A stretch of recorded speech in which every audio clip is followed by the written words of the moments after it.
Wonderful to see everybody that's with us, and I would like to formally welcome our live stream viewers to our meeting.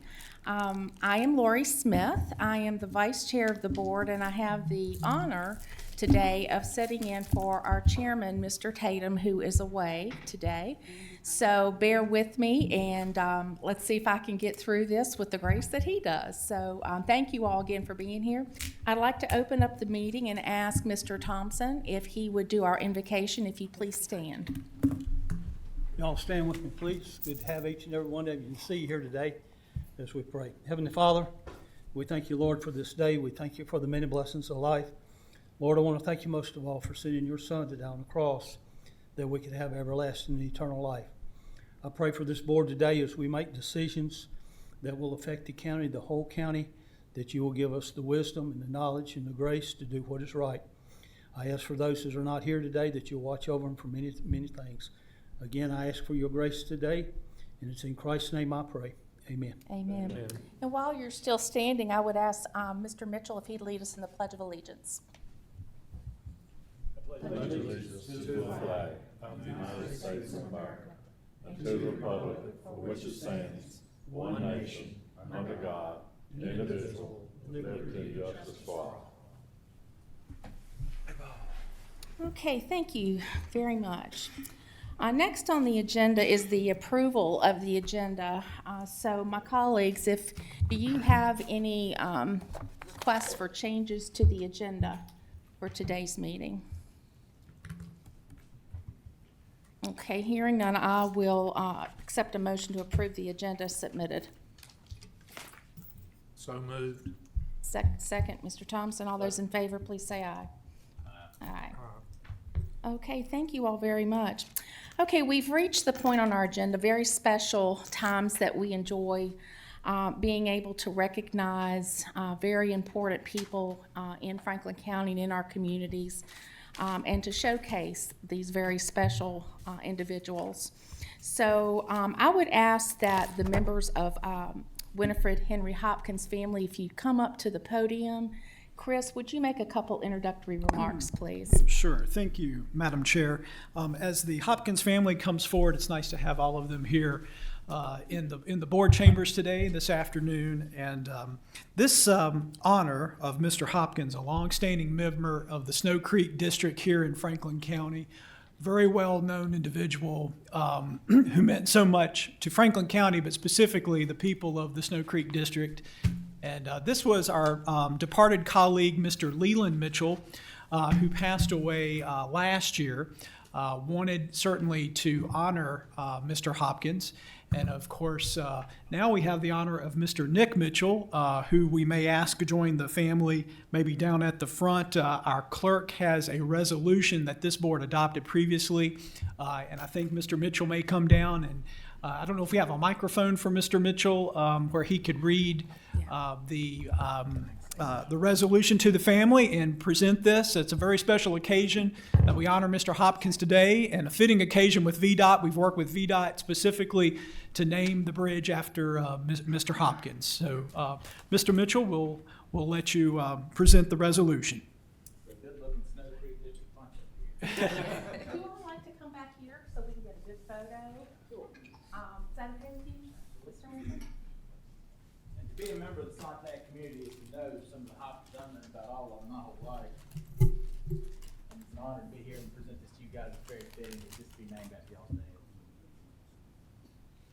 Whereas Winfrey Henry Hopkins grew up in the community of Snow Creek on land at the bridge on Colonial Turnpike, Route 718 in Franklin County, Virginia. And whereas Mr. Hopkins was respected and well known throughout the community and was a community leader during his lifetime. And whereas Mr. Hopkins was a family man and his children and grandchildren who lived at the foot of the bridge on Colonial Turnpike, Route 718 in the community served in Franklin County, Virginia until his death on October 25th, 2017. And whereas it is an honor of the Franklin County Board of Supervisors to change the name the newly constructed Colonial Turnpike Bridge on Route 718 to the Winfred Henry Hopkins Memorial Bridge in memory of such a respected individual by all that knew him. And now therefore be it resolved that the Franklin County Board of Supervisors, in accordance with the requirements of section 33.2-213 of the Code of Virginia, does hereby request Commonwealth Transportation Board named the bridge on Route 718 Colonial Turnpike over the Big River in Franklin County as the Winfrey Henry Hopkins Memorial Bridge. Be it further resolved, the Franklin County Board of Supervisors has agreed to pay the cost of producing, placing, and maintaining the signs calling attention to this name. Be it therefore resolved by the Board of Supervisors to approve the consent item number 4 as presented.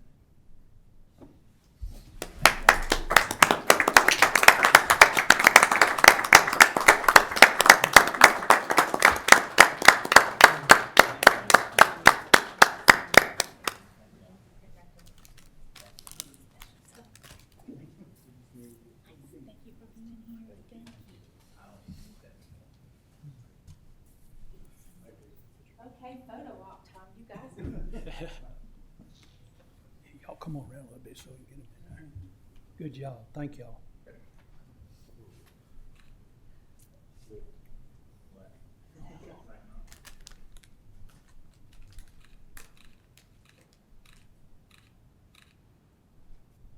Thank y'all so much. Thank y'all. Thank y'all very, very much. Thank y'all. I'm just the lawyer. But I was in favor of it. Thank you.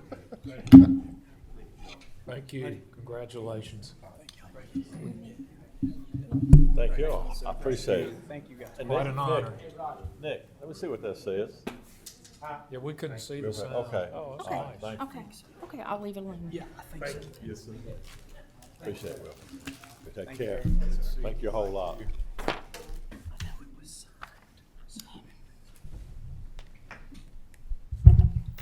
Okay, thank you all so much for being with us today. Very special time, acknowledging a life well lived. Thank you all. Okay, next on the agenda, we have a recognition of Government Finance Officers Association Budget Award. Just briefly, this is a distinguished award that's given by the Government Finance Officers Association to Franklin County during our fiscal current period. This represents, as you can imagine, very significant achievement in commitment towards budgeting, highest principles of governmental budgeting. And in order, to satisfy the requirements of this award, our staff has met effective presentation of how we document finance and have operational fluency within the work that is done here in the county. So we have a distinguished budget presentation award that will be presented, and I would ask Mr. Carter if you and Ms. Jackie would come to the front, please. Brian Carter, our Director of Finance and Human Services, and Jackie Wagner, our Finance Manager. And I am seeing that I'm missing somebody here. Sarah Underwood. Sarah, I'm sorry. So, Brian, would you like to say a few words about just the honor you all are receiving? So we're very proud of the award. This is 20-plus years that we received the budget award, and so it is the nationally recognized award for budget presentation of the budget book and financial set aside by national standards. Very, very, very proud of the staff.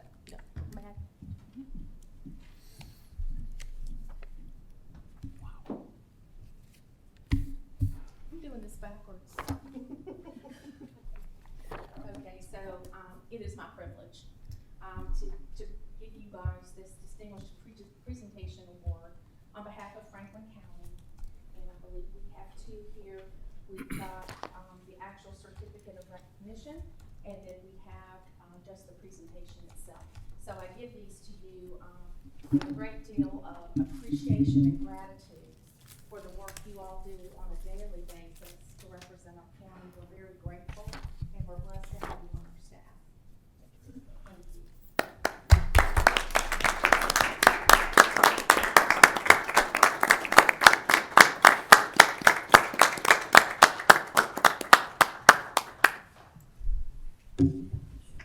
Bye, Sarah.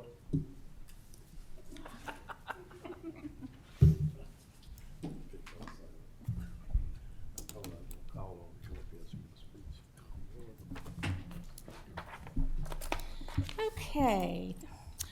we're going to move on now to our consent agenda.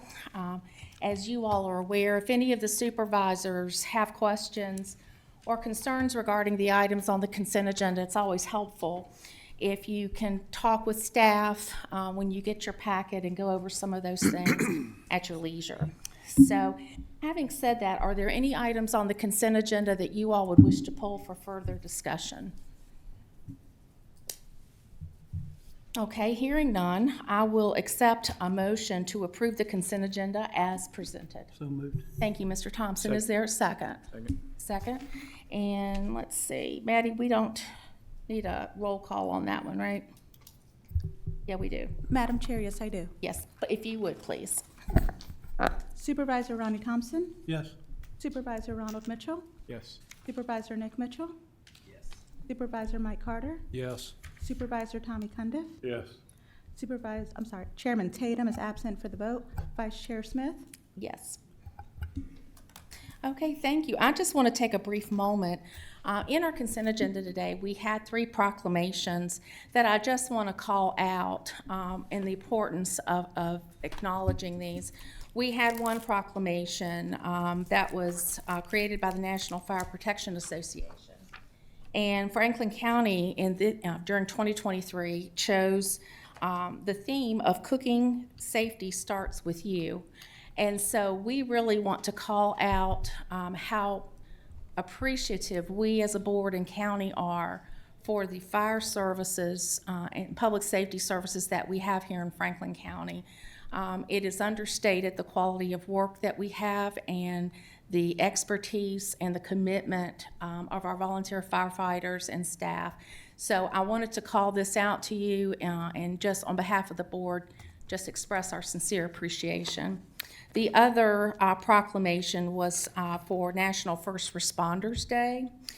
This is really focused on our EMS providers, firefighters, and law enforcement collectively.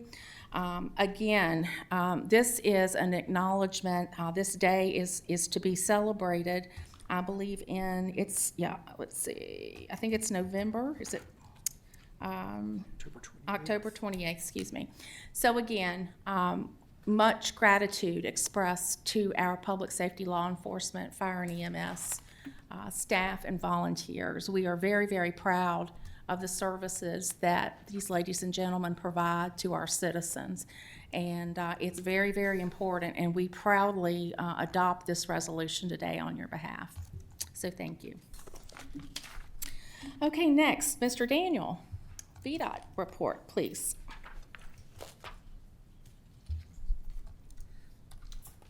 Thank you very much, Madam Vice Chairman. Good to see you there. Thank you. As normal, I'll go over my report and then take any questions or any comments or requests. So I got several things I wanted to highlight that we've already completed. The 220 pipe replacement, it's near Grassy Hill. It's just south of Boone's Mill in the southbound lane. It's kind of rough when you drive across it still, so that's complete. Thank goodness we had a pipe failing under there that admittedly had us a little bit worried, but we watched it, got that fixed. We still will have our hired equipment contractor come in and actually mill that area and pave it, which should happen within the next 30 days or less. And that'll wrap that up. The latex that we've talked about a few meetings on 122, basically between Lost Mountain and near the Gills Creek Bridge is done. They've come back and done some line marking. Hopefully that looks a little better than the initial one lane placement that we did. We got it all tidied up. So it's still a latex overlay. It's not a pavement job, but for what it's worth, it looks pretty good. And then some paving on 122 that's about wrapped up, except for some pavement marking work, and that's from Burnt Chimney Road to 871 Longwood Road as you head south onto town. With some upcoming stuff, I'm gonna skip one of those and I'll come back to it. So Wade's Gap, we've got a low water structure being replaced, and we're hopeful we're gonna get that wrapped up mid next week because that road is closed, and it's fairly a large impact for a few people, but it's a big impact for those folks having to travel around. It's a right long detour, but that'll lessen the flooding we have at that particular structure. It won't eliminate it because it is a low water structure, but we're replacing the pipe, and then we get the pipe cleaned out. We upsized them 12 inches, so it will flow better. That's an improvement, and we've seen those benefits at many of those low water structures we've done. We've got some pipe work on Bethlehem coming up, but that's flagging. It won't be a huge impact. One thing that's not on your report is Route 840 Dove Road between Brooks Mill and Old Salem School. We're looking to close that November 13th for a few weeks to early December. We've got a large pipe. We're actually going in with an 84-inch pipe, so it's a pretty decent sized project for us. It's got some significant fill over the pipe, so it's a big project. So that required the road to be closed. We failed to get that on the report this month, but that's coming up. And then the one I skipped is the installation of the high friction pavement on 220 south of Sontag. Mr. Mitchell, I am so happy to report that it's in progress. I don't know that they finished the right lane as I stand up here and speak to you, but before we leave here, they'll finish the right lane. We're doing 2 curves, if you remember us talking about that. We're going to switch over. We're going to start the left lane. I don't know that we'll finish that today, but we will obviously finish it before we leave. I know not soon enough for every one of us, but we've had a lot of folks working on that. I wanted to highlight that. Brian Casella locally in our office, and some of our district folks, Travis Higgs, I know you don't know him, he's our materials engineer. They've carried the heavy load on this, and we got it done. Like I said, it took a while.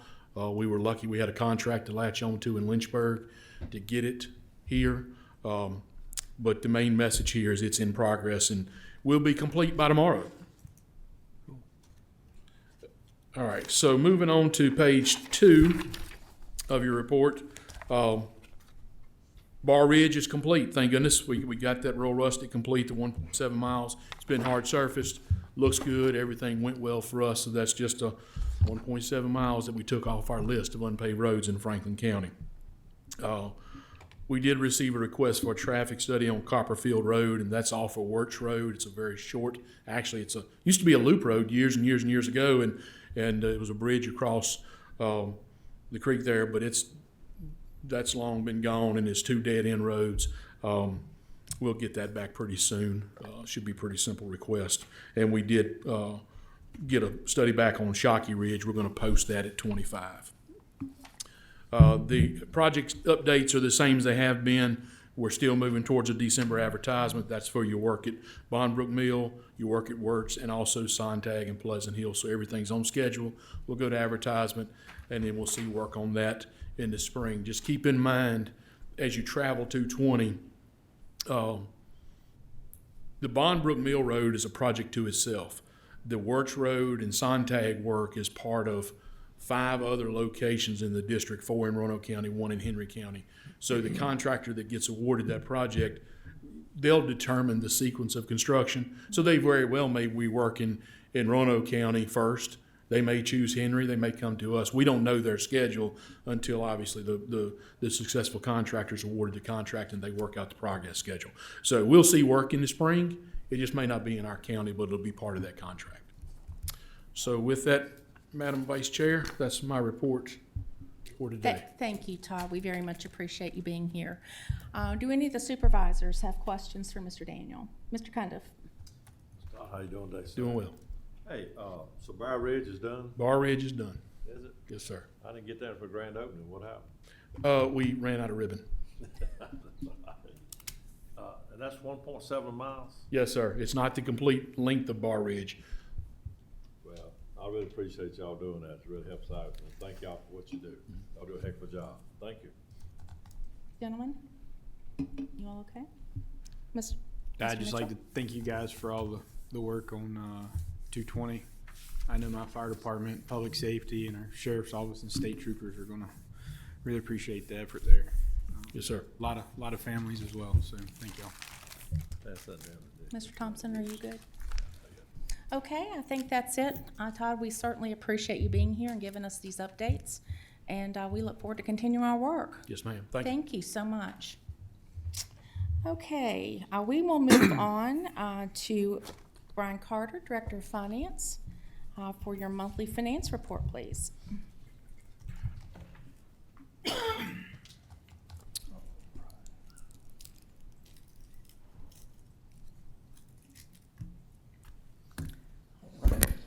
So, Madam Vice Chair, members of the board, so for our financial report this month, we are, as of September 30th, so this is a quarter of the year.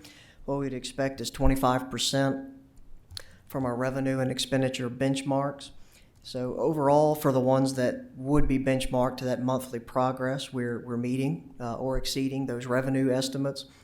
And the expenditures are below what we would anticipate, short of those that are front-loaded that we see every month and experience every year. So to graphically show the revenues, you can see we normalized a little bit. It is a little bit down for September compared to prior year, but July and August were up. So overall for the year, we are still doing very well. So to break that down into a few categories for you, you can see pretty much consistent with where we would expect to be this time of year. Not a lot of change or variation in our revenue categories there, and a little bit of growth. So for the ones that we are projecting monthly, you can see the local sales tax. That is still seeing an increase. It is 8.6% year over year, 165,000. That is down from 9.8% last month, but it's still 28.7% of the budget, so over that 25% benchmark. So we're up, and we're meeting where we would anticipate to be on budget at this point. So for meals tax, this one is still contracting a little bit, so it's 2.7% or about $13,000 year over year through September. That's down from 3.5% in August. So we're seeing a little bit more contraction on the meals. It's up a little bit for September, but it was down in August, and so it hadn't made its way back yet.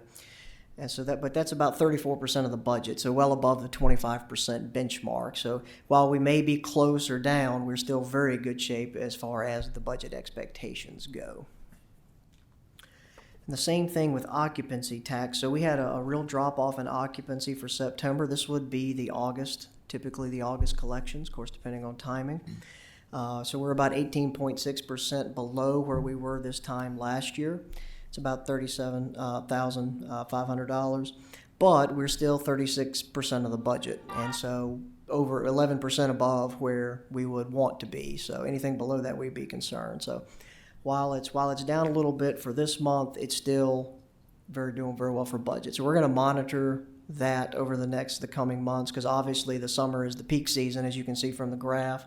So how much we make that up and what we do, but even if we only have minimal growth in that, we're well ahead of where we would want to be for the budget. So for expenditures, you can see we were up in July and August, down a little bit for September. A lot of that tends to be timing of when invoices come in and how things are paid. To graphically break that down into categories for you, you can see most are up. The health and welfare is down a little bit, but don't get too excited. So to break that down a little further, the CSA is down, but really the change there is the timing, and that's related to year-end entries related to the audit. So our audit was about 2 weeks earlier this year, so some things that were normally posted in October were in September. So that, for the October business, will probably equalize. When you look at it and take out some of that, we're about on par, a little bit ahead, a little bit of an increase in where we were with CSA expenditures this time last year. So updated numbers for fund balance. These are unaudited. I'll throw that out there. These are unaudited. And so, of course, certainly could be subject to further adjustment. So as of June 30th, the unassigned fund balance is about $43.8 million. And so when we back out a few things, $1.5 million of that was used for our current fiscal year CIP. That was part of that one-time switch to twice-a-year real estate. We have grants and donations that are part of that fund balance that are restricted and cannot be used for anything else, so we're backing those out. And then about $3.6 million is the school year-end surplus or savings.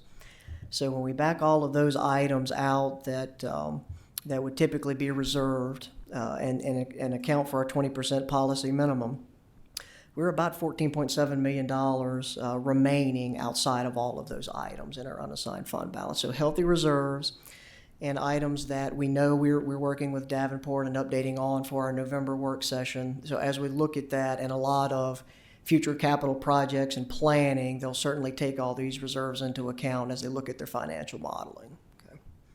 And then we listed the budget stabilization and the capital reserve, which are unchanged from your prior month. So for capital project update, we're still working through, it's a process with the Virginia Department of Education. So the literary loan is still in process. Because of the additional money that the school system has, we do not need the literary loan for several months at this point. So we have the ability to take that process and make sure that we don't rush into it. So that's still working as we work with Davenport. And we're also working on resubmitting our construction grant applications with VDOE. So those time frames and all of those are still in process with the window that we have for them. So economic update for the month of September, the CPI was 3.7%, which was pretty much the same number it was in October. So we're still seeing above that 2% Federal Reserve benchmark that we would want. I think the Federal Reserve noted or saw enough, I won't say softening, but a little bit of stagnation in the economy that they did not change interest rates at their September meeting. So the next meeting is October 31st through November 1st. We will see at that time if they raise interest rates again. But at this point, hopefully we will start to see a little bit of moderation in the interest rate market and inflation in general. So for a budget impact, we do have a budget that the General Assembly adopted, amended budget, I guess I should say, for the current fiscal year. And so in that were a lot of items, and we received some information. We're still waiting on some. We're still wading through some of the impact for us. And of course, it will also impact the school system for additional state funding. For the county, what was part of that budget package was a 2% cost of living increase for all state-supported local positions. And so the compensation board provided some information. We're currently working through that, but of course that's only those funded positions. And you'll have the same thing that we'll work through with the Department of Social Services. There's additional information we're having to go through. There was a lot of additional funding, it appears, to constitutional offices to get positions up to where they were really around pre-recession in 2008, 2009. So we're working through that. We'll work with our constitutional offices, but ultimately, a lot of these items, pay increases or otherwise, are effective December 1st based on the state legislation. So our plan is to bring something back at the November meeting to give the board some information on what that looks like, what would be the local impact on the county or the obligation if we wanted to fund any of those things for non-state supported positions. So we will hopefully have that next month. And with that, Madam Vice Chair, members of the board, that's the finance report. Be happy to answer any questions. Thank you, Brian. Questions? Yes, Mr. Mitchell. I just want to make sure I understand what you just presented to us. Thank you as usual. So got our fund balance, 26 million? The unassigned fund balance that we're not supposed to touch? Over the one time. Yeah, that's 20 million. And then, Yes, sir. well, we got that in a savings account, but the fund balance, The unassigned, okay. So there's 26, and then from the twice-year tax collection, we put, 21 million in a savings account, basically, right? Yeah, 20 aside for that. The unassigned over the policy minimum is 14.7. So, we're pushing upper $50 million in basically money. 35 million. Well, taking the unassigned fund balance Right. out of the equation, yes, but total monies, you add all three pots of those monies up, including that 14.7, it's pushing 60 million, right? Well, we have the 20 million one time, and then we have the 14.7 that's over our policy minimum. So it would be about 35 million. But then you add our policy minimum, If you add in the policy Yeah. minimum, yes, sir. close to $60 million. So Okay. just want to make sure I understand that. Yes, sir. It's a lot of money. Kudos to the county for being able to do that. Thanks to you and thanks to the board. But the frustrating part about that for me is we have funds to do some certain things that I feel that we're not doing. One of the reasons that I decided not to vote for this most recent budget was we had a department come in and ask for a critical need of a person, an animal control officer. And, I fortunately get to work hand in hand with these guys on calls, whether it be because they respond to everything. And, you know, to see a department continuously need that position, I would ask this board to ask staff for next month's meeting to bring to the meeting what the true cost of adding that animal control officer is, so they can start the hiring process and get them in here. You know, I talk to these people. I'm in the field working with these people, and I see the work they're doing. I see the overtime that they're working. I'll be honest with you, you know, it's a critical need that we need to address. You know, we have the money to do it. You know, another thing, I looked through the agenda. I didn't have time to speak to Lori. I apologize, but you know, I asked for an update on the 3 SRO positions that still aren't there, but I don't see anywhere on the agenda where the sheriff is going to update us on that. So, because at last month's meeting, we were told that if we made them full time, there were a couple officers that would be willing to make that transition to become an SRO. Now, I understand that in order to move them, you have to fill the 2 road deputy spots. I get that. But, you know, thank you to this board for committing to the SROs. It's important. They're making a huge difference there. So, you know, I would love to see what that animal control officer is going to cost us. I know we don't typically add personnel until the budget, but the departments that came in here, I mean, if they say they need something, we need to try to do what you know, close to a reasonable amount. But, you know, I'm telling you guys, they need another position. I see what we only have 2. You know, I look at their computer, and then I look at a deputy's computer, and the deputy shows all the animal control calls. So I look at that, I think it's called, is it MDT? Is that what the computer's called? Animal complaint, animal complaint, animal complaint. I mean, it's just non-stop calls for our animal control officers.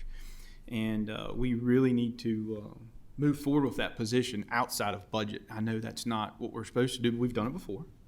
I think we need to do it. And, you know, I was hoping that there would be something on the agenda to talk about the SRO spots that still aren't filled, to just have an update. You know, I know it's not on the agenda, but can the sheriff come and talk to us about it? I mean, this is hands down the most important thing for me as a supervisor. Mr. Mitchell, if I may, just interject a comment. We, of course, were in receipt of your request for that. We've made a formal request to the sheriff's office to have monthly updates provided to this board. So I don't have anything for today. Do you, Mr. Whitlow? I do not. So we have made the request.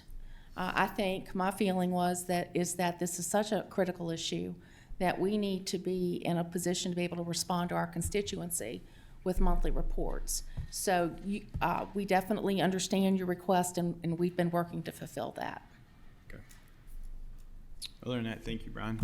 Appreciate you. Other questions of Mr. Carter? Mr. Carter? I don't have a question for Mr. Carter, but just as a follow-up on Supervisor Mitchell's comments, did we not at one time have 4 animal control officers? Is that correct? And now we just have 2? Historically, Mr. Carter, I would have to get back with you on that. I do think at one point we did have an additional animal control officer. I'm looking at 3. Yeah, I was thinking 3, Mr. Ferguson, and not 4. So there were 3 at one point, and currently we're at 2, as I understand. That's correct. Okay. That's right. Just curious. Thank you. Any other questions for Mr. Carter? Okay, Brian, thank you so much. Thank you. We really appreciate all of the work you do to keep us current. Ma'am, thank you. Okay, next on the agenda, I would like to invite Ms. Beth Dowdy to the podium. And Chris, would you like to introduce this matter? Sure. Madam Vice Chair and members of the board, members really of the public, I think Beth Dowdy will be no stranger to many of you and many of the public, Beth has a long career, having served as Executive Director of the Roanoke Regional Partnership and also as Executive Director of the Roanoke Regional Chamber of Commerce and many others. Beth, of course, has worked previously in Franklin County. And Beth, I was trying to think back the other day, during your tenure with those organizations, and I don't want to date myself and I don't want to date Beth Dowdy, but I was thinking back We're past the point where you yeah, date Beth exactly. Dowdy. I mean, Yeah. you know how old I am. That's going back to the 90s and so forth, thinking about the Rocky Mount County Industrial Park and the Fleetwood expansion and many of those. So Beth has worked with many of our industries, almost all of our local industries, business expansions here. And so with the departure of our previous economic development director, Beth Sims, it was great that Beth Dowdy could come on board as an interim director for us. We have a lot of foundational work that's been laid over the last several years, and Beth has just picked right up and jumped right in. And so we thought it would be helpful for the board today, one, to formally introduce Beth Dowdy to you all, but also to the public, and then have Beth give a few updates as to some of the projects that she's working on. And so she's been pretty busy in the last couple of weeks. I will add, in terms of setting the expectation, Beth is working on a consultant contract with us, approximately 20 or so hours per week. Probably feels like 80 hours a week in terms of what we're cramming in. But I'll stop there, Madam Vice Chair, and hand the mic over to Beth Dowdy. Beth, we're so delighted to have you with us. And I'll just say, initially on behalf of the board, we're so grateful for your confidence in the county to accept to come work for us as an interim. Your expertise means a great deal to us, and we're familiar with your reputation and your body of work, and we feel very fortunate. Thank you very much. Those are such kind words, and I really appreciate them, but I just also want to say I'm actually really having a good time. I go home at night and I said to my husband, I try to be here 2 full days a week, and then I add on here and there. And I've gone home like every night and said to my husband, I had a really good day today. And part of it is learning new things that I didn't really do in my previous positions. And the other part is just being around a great group of people. So I appreciate the opportunity to work with Franklin County. So thank you. What I wanted to do today was let you know. So I'm on day 6. And I just want to let you know what I'm working on so that you all can be, conversant in speaking to citizens and knowing what's going on in economic development. So thank you for the opportunity. First of all is working on our site grant. So the Virginia Business Ready Sites program is run through the Virginia Economic Development Partnership. We're closing out a grant by the end of the year on the Dogwood site in the Summit View Business Park. And then the next round of grants is coming up, and we'll be applying for that round to work. While the first round was on grading, this next round is going to be on wastewater capacity. And so we're working with the West Piedmont Planning District Commission, who has helped us on several different grants related to Summit View. So I'm working with them and Kathleen McAvoy to get everything in order. The pre-application is due in November, and we're already working on that. So that was kind of the first thing I jumped into because it's very time sensitive. The second is working on business development. And so that includes, I've connected with several of your existing businesses and have met or am going to meet with them to talk about opportunities. So there are new opportunities out there for business development. And then also I work with small businesses, and really what I do is connect them to resources. There are limited things for these very small or micro businesses. There are limited things that Franklin County Economic Development can provide other than the ability to connect them with other resources. So I've been doing that too, working mostly with the Roanoke Regional Small Business Development Center. Then there's a lot of administrative work to do. So we have a bunch of performance grants that are out there, AFID grants, Commonwealth Opportunity Fund, and so I'm working to either monitor them or close them out. And so that includes gathering information from the grantees, completing the reports that have to be done, and then moving toward closing out those grants. So I'm working on that. The other thing is the Economic Development Strategic Plan for Franklin County. I have a meeting tomorrow on that, so that while I have read it all and I've digested what's in that plan, what we need to move toward now is finalizing it and hopefully adopting it. And then really the important work is in implementing it.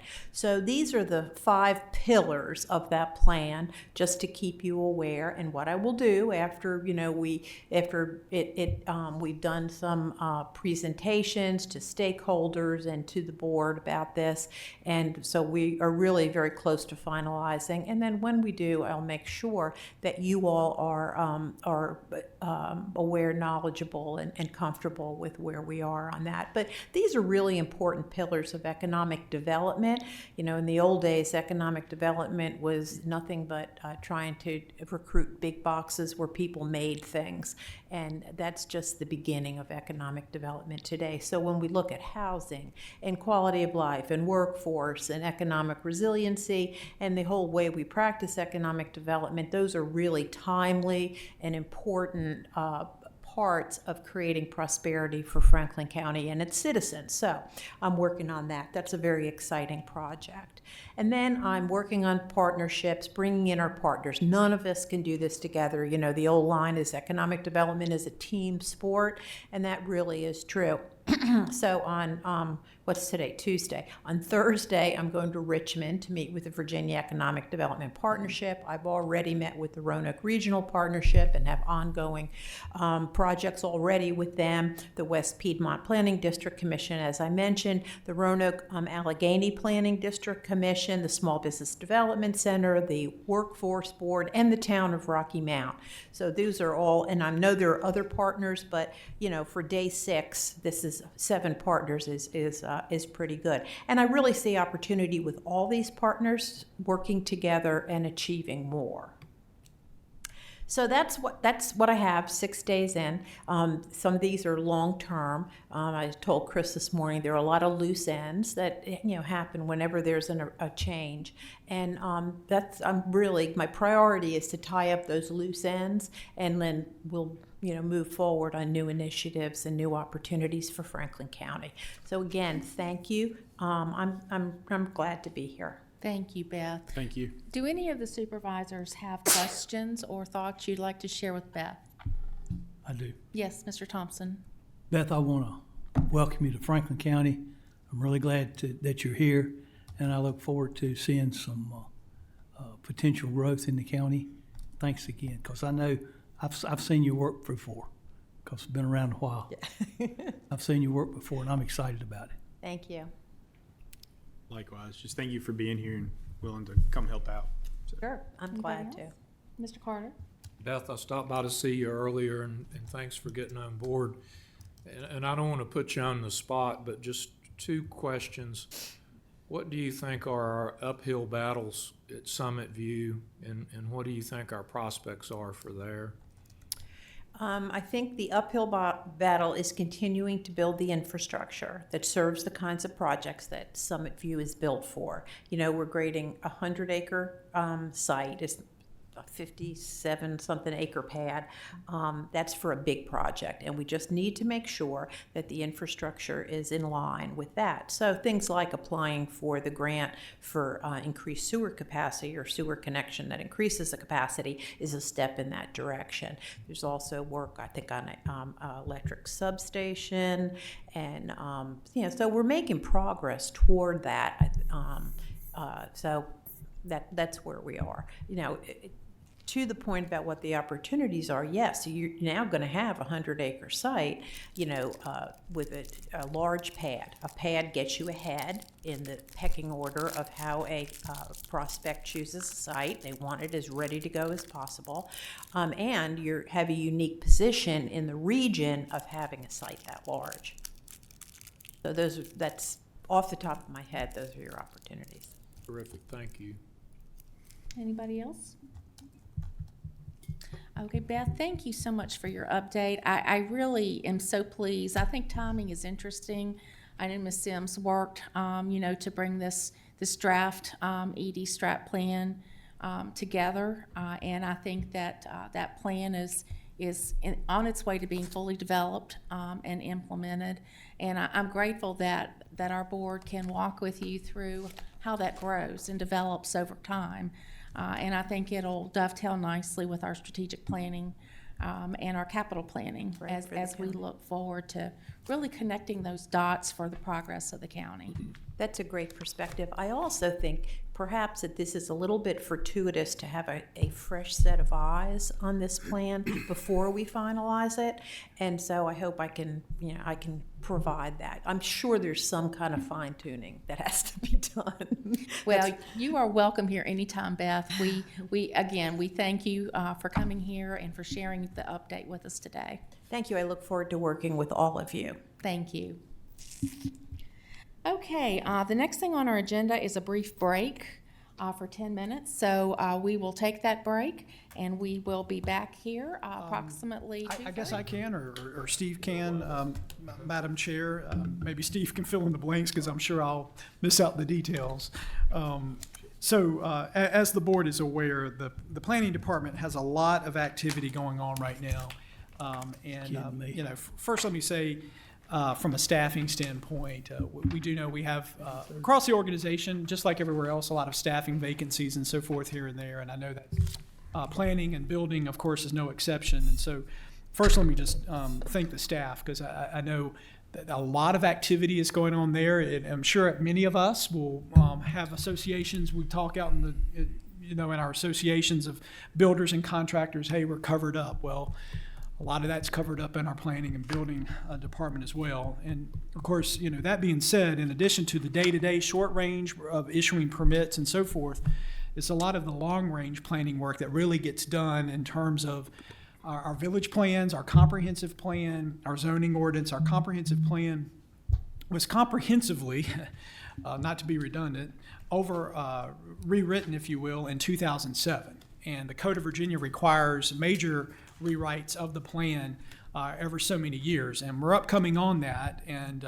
since that time, we've had various amendments to the comprehensive plan in various areas, but no serious rewrite of that comprehensive plan in some time. So that's a major initiative, and of course, this board will know the other initiatives are our village plans, where the board has designated villages in the county, Westlake, Union Hall, Ferrum, others, and we're getting around to those development plans, currently both Westlake and Union Hall. And so a lot of that work is ongoing.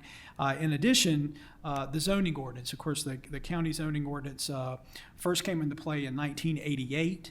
That's been about 35 years, and that ordinance really has not been comprehensively looked at in terms of any major amendments since 1988. We've had some here and there to be compliant with the state code. So there's a lot of activity. This activity, I wish I could say that, hey, we'll be back with you in a couple of months and everything will be adopted and all completed.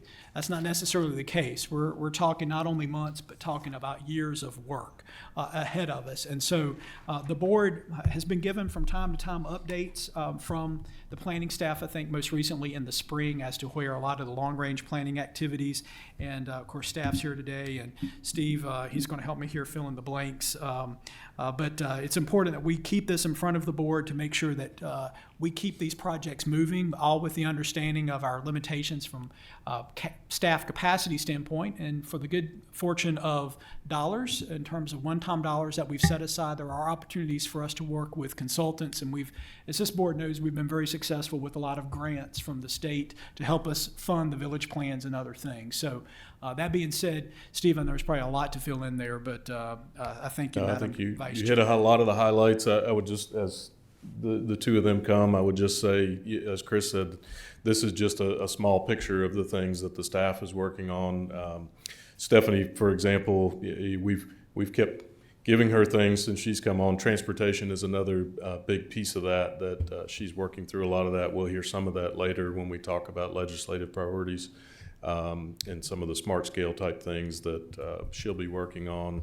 That also coincides with the village work. And so, yes, a lot of work there. And again, this is on top of the daily and the monthly activities, the rezonings, the special use permits, the site plan reviews, the enforcement, and all of that. And so, again, I just echo Chris's comments about the staff, the work that they put in and the work that they're doing relative to the planning and community development. You also hear from, I think we'll hear from Eric a little later as well, and some of the work that he's doing as well. So we got great staff. As Chris said, it's lean and mean, so to speak, with a lot of activities that they're undertaking. So I'll let Lisa, I don't know if you're saying anything. You let Stephanie run the show? Stephanie's gonna run it today. All right. And I'm here to answer. Yeah, that's fine. All right, and I think she's got a little PowerPoint, but rarely, I just think quickly she's gonna go through some scheduling and just kind of give you some of the sequencing of how those projects are kind of laying out and what some of those timeframes are. So thank you so much, Stephanie. Thank you, Mr. Sandy. Welcome, Stephanie. Hello, how is everyone? We're very happy to have you with us. Good to see you again. I went from never to almost twice in a row. I know. I get to interact with this lady quite a bit, and she's probably tired of me. No, not yet. No, I'm just kidding. Okay, so Chris and Steve both gave you all a pretty decent update on the background that's relevant to all of this information. We first spoke in April, and we talked about what a comprehensive plan is, why we need it first, why it comes before a zoning ordinance, how all of those pieces work together, how the economic development plan works with all of this. So I won't spend too much time on that stuff just to keep us ahead of schedule, since we're ahead of schedule. But if you have any more questions about how those work, what they are, what the village plan is in comparison to a comp plan, I'm happy to talk about that. But for today, we'll just talk about the highlights. So what we're gonna do is go through the current projects that we're working on. I'll start with I don't wanna say some are smaller and some are bigger, but we'll start with the smaller ones first and build up to the big ones. So first up, we have the Westlake Halesford Area Plan amendments. This is including two things. So before I get too far, it's updating this adopted plan from 2016. So what we're changing here is we're adding goals and strategies, which are ultimately implementation. That's what makes the plan actionable and livable, so it doesn't sit on a shelf. Of course, planning staff uses that at special use permits or rezonings, but when you have goals and strategies in there, you can use it during capital improvement planning, budgets, departmental budgets. So that's what we're doing there.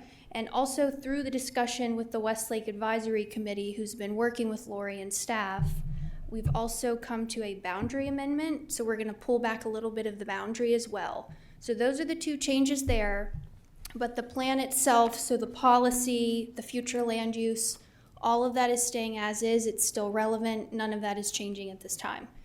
So where we are now, yesterday evening we had our last meeting with the Westlake Advisory Committee.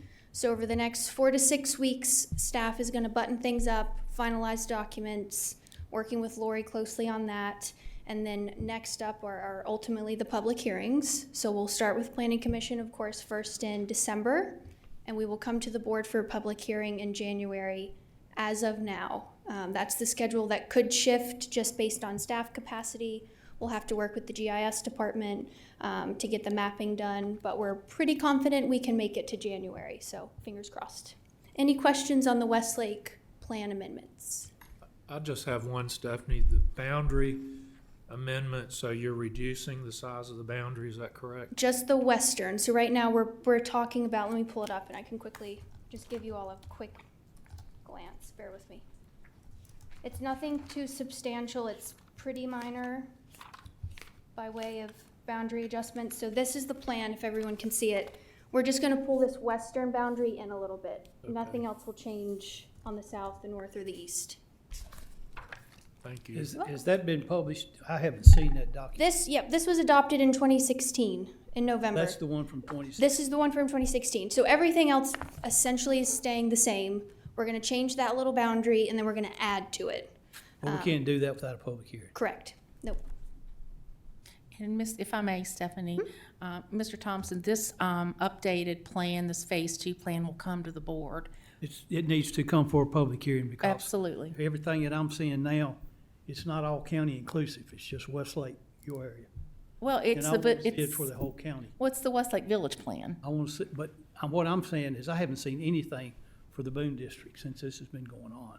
We'll get And to I've the. asked for a couple things. We'll get to the countywide. I don't know of any plans for the Boone District yet, but I've just been here since January, so we can talk about your ideas. Maybe I can catch up with Chris or Steve and hear about those. But we do have some countywide stuff coming, and I'll get to that in just a couple of steps. Okay.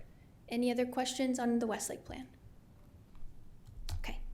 One more Westlake project we have going on. This is called the Growth and Accessibility Planning Technical Assistance Grant. Short term is GAP grant. This is a no match grant, so we have no money to match on this. And what this is going to do is get us a study to look at sidewalks, crosswalks, and other pedestrian infrastructure within the Westlake DGA. It's going to look at gaps, where it's lacking, where it would logically go. That in and of itself will not fund those projects, but we can use this document to ultimately go after funding as supporting documentation. This just kicked off. We have our first field visit with the consultant 1 week from today, and then that's a 6-month process, and they are required, if I'm not mistaken, to be wrapped up by March. So it's a pretty quick process. Any questions on that one? Okay. Next up, we have the Union Hall plan, similarly to the Westlake, but a little more robust and a little more intense. So this is your existing plan, if you remember. I will say it's about 4 pages. It's not very much. So what we've done here, this is the very first village plan that the county adopted. We are comprehensively rewriting that one. It's going to include policy, future land use, goals and strategies, maps, a concrete boundary. Staff started that before my time, maybe 2020, 2021. Steve can correct me if I'm wrong. That included public engagement, some consulting work. I don't want to confuse you. That was also done through a GAP grant. That program has since changed, but it was no tax dollars. That was a grant program that did the initial work. And since I came on in January, I've taken a look at that. And since midsummer, staff has been buttoning it up, getting it to a final form. So we're there now. We have an open house on November 2nd. It's not... you can tell everyone about it. I haven't posted it yet. We're going to get a flyer out soon, but we're just going through some final internal review on the document itself, and so I'm hesitant to post it before we can have a plan out there. I don't want someone to hear about the open house but not be able to see the plan. So hopefully within the next week or so, we'll have the plan ready in a draft form, and we'll get the open house posted, and everyone can plan to attend. And that's at the Franklin Heights Church in Union Hall. And then following that, we will make any necessary revisions based on what we hear at that open house. And then we will bring that to public hearings as well, starting in December with the Planning Commission, and then to you all in January. Any questions on Union Hall? No? Okay. Thank you. Welcome. All right, next up, a small one here, the Fair and Property Master Plan. This is a pretty quick update. You all remember the master plan that we worked on, and then we went out for an RFP to get some development partners. We opened that RFP back in July. It closed in September. We had 2 submissions. The review team is currently looking at those, gathering some questions to maybe get a little more detail from the 2 applicants. And then we will continue working through that, and then we'll have an update and or a recommendation to the board in due time. I don't think we have a timeline on that, but I'd say the next couple of months. Any questions on that one? Okay. All right, now that we're getting to the one of 2 big projects. So the next one is a comprehensive plan update. This will take about a year. We're expecting to wrap this up late summer 2024. We'll shoot for September. At the very worst, we'll go early October, but it could be sooner.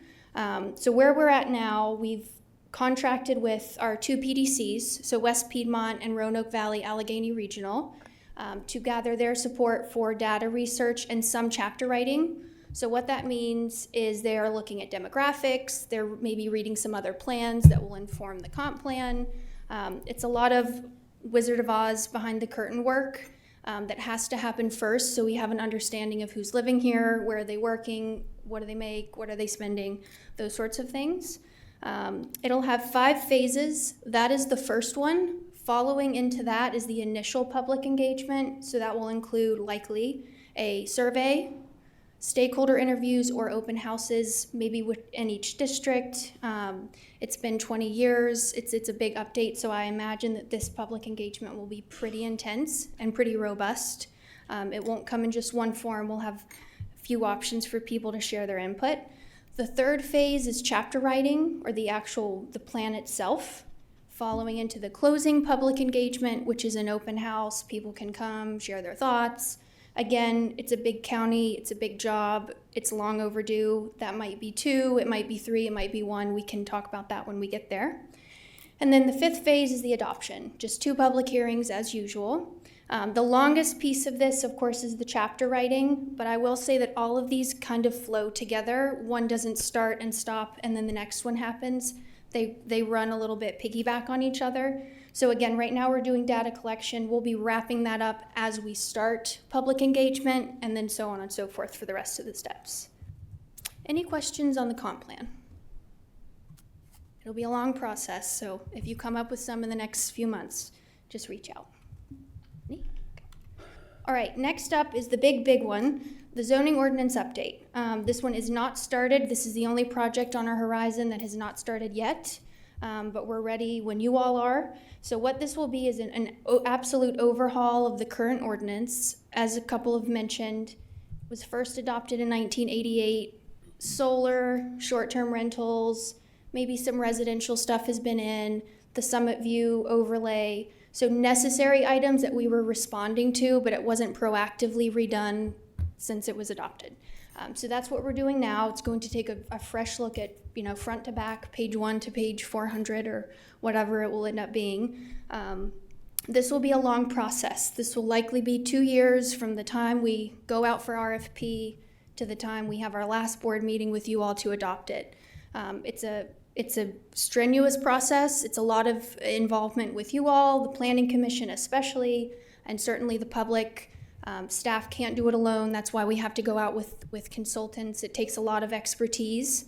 So we'll start with the RFP process, of course, and then that will dictate the schedule, sort of when those work sessions are, when that public engagement starts. So I don't have a schedule here for you to share. That will just depend on that consultant and when we actually get them secured. But just right out of the gate, just assume 2 years. Could be a little bit less, could be a little bit more.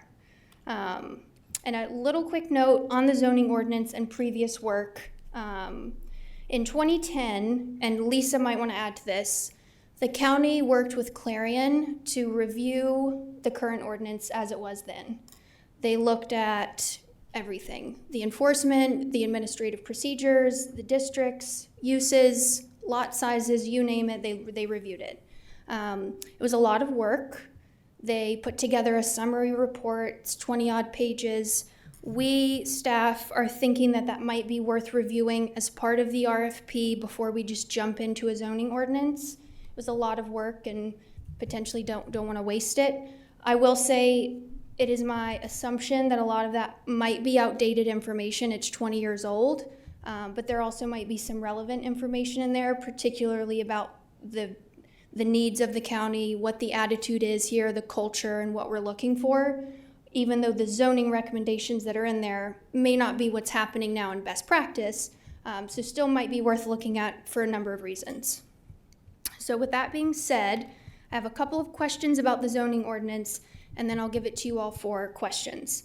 So we're seeking a little bit of direction from you all today so we can either move forward with the RFP or wrap our head around what we need to do to get to that point. So the very first one is, in the RFP process, does the board want to include that Clarion work? Do you want someone to review that? Do you want to set it aside and say, let 20 years be 20 years, we'll move forward? And then question number 2 that we need to ask you about today is any specific items that you all know you want to look at. Some examples are short-term rentals, maybe the A1 district overall, the uses that are allowed, where they are, setbacks, lot sizes, overlay districts. If we have the Union Hall Village Plan update coming, that may constitute an overlay district similar to the Westlake one. Accessory dwelling units, solar. Those are just some examples of hot ticket items, if you will, that are either modern concerns or opportunities, or things that we see as an opportunity or a concern here in the county, or that Lisa and Tina deal with constantly in the zoning world. So just, you don't have to answer that today. If you have some ideas, we will take them. But if you want to think about that, it's important to put it in that RFP process so that, one, we get applicants or consultants that are equipped to do what we need, and we don't get down the road and say, well, we need you to look at solar, and they say, we've never done that. We don't know what to do.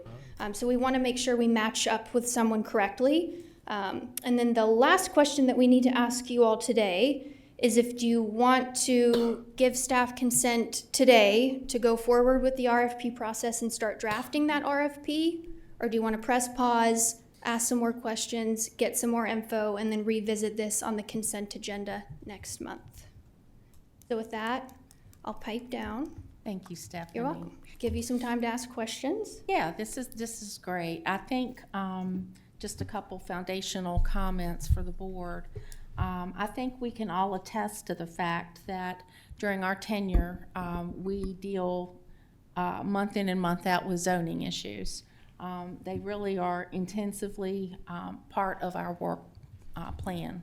So having, our zoning ordinances that have not been touched since 1988 is a significant big deal in my mind.